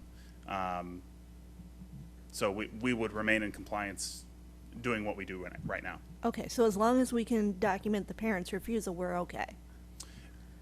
Yeah, and we may not even necessarily need to do that, just be able to prove that within our system, the process is the parents are notified as part of the suspension letter, and that's a part of our daily course, yeah. Okay.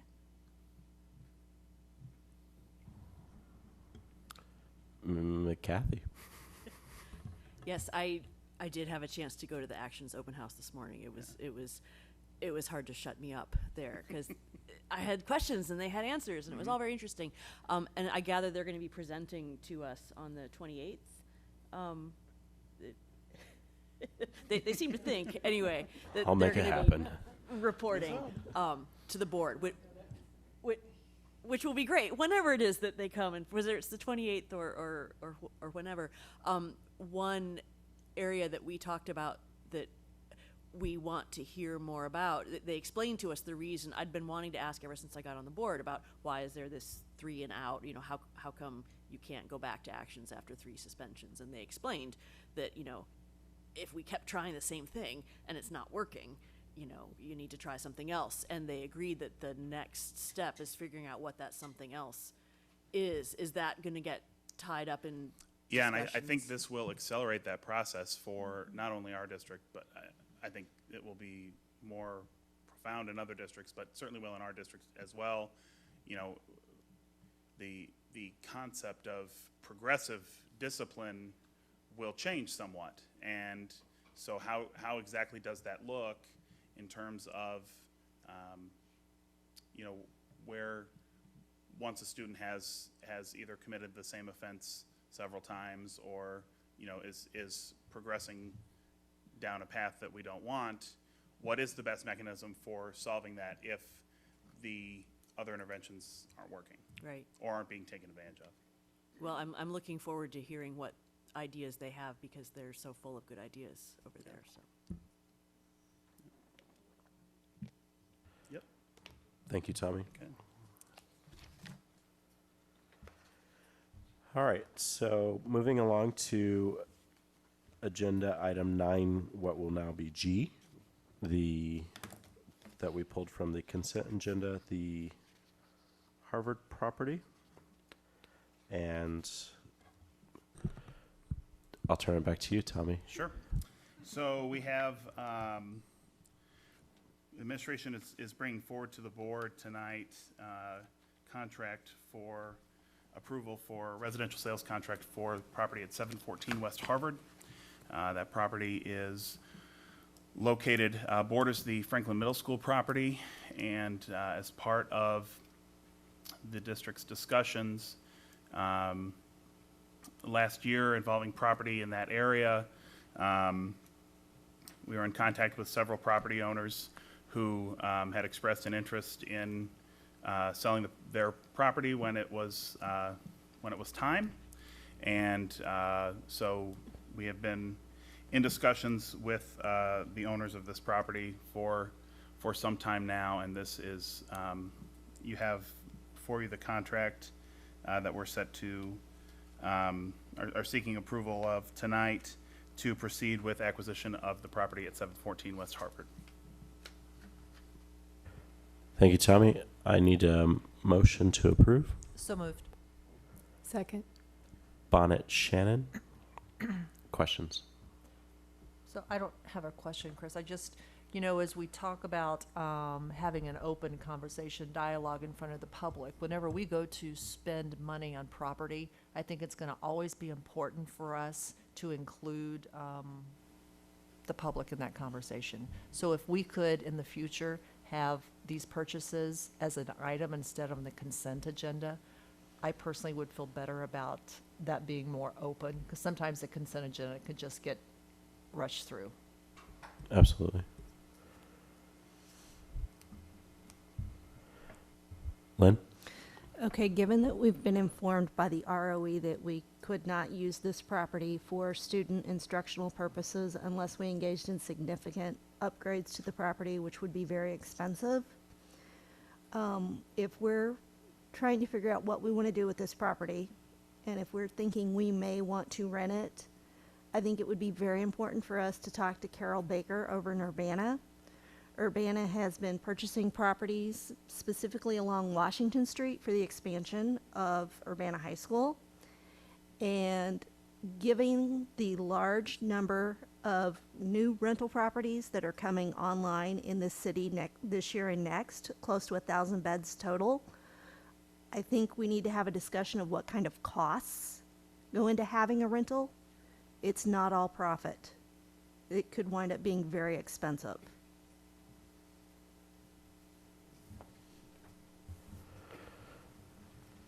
Anything further?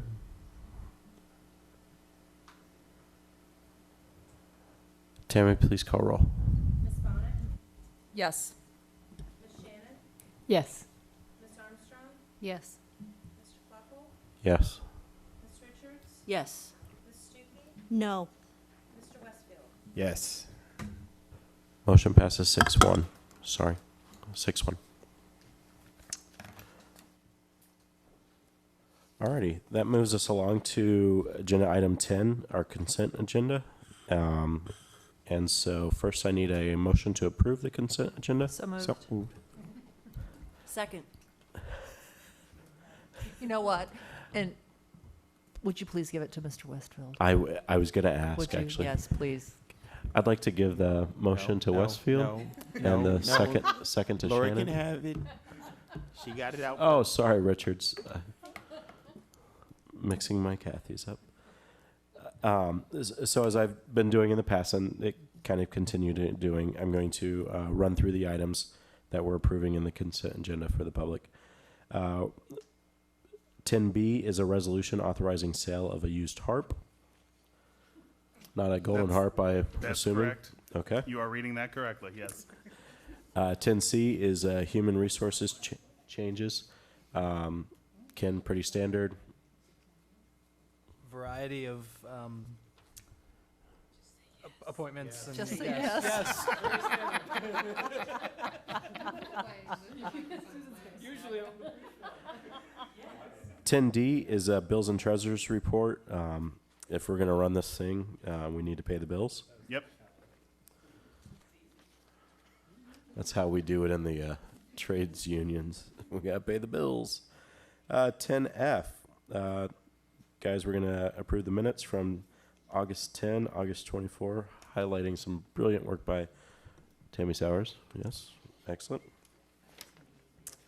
I forgot 10E. I still don't see 10E. 10E is a approval of Roberson Kenwood abatement change order number 1006. Yes, this is actually a credit that will come back to the district as a result of some additional work that was performed by our maintenance staff. Love me some money. Good stuff. Okay, so Tammy, could you please call roll on this? Yes. Yes. Yes. Yes. Certainly. Yes. Yes. Motion passes 7-0. All right, we're going to move. You've talked to Dave, I'm assuming? We're going to stay here for exec session and others can excuse themselves. Okay. Okay. So I need a motion to move into executive session where we're going to discuss 120/2C9 student discipline. So moved. Second. Whoever said that first and then whoever said that second. Shannon Armstrong, I'm told. You picked the order, Tammy. Shannon? Yes. Ms. Armstrong? Yes. Ms. Bonnet? Yes. Mr. Koppel? Yes. Ms. Richards? Yes. Ms. Stuckey? Yes. Mr. Westfield? Yes. The time is now 9:48 and we are entering into executive session.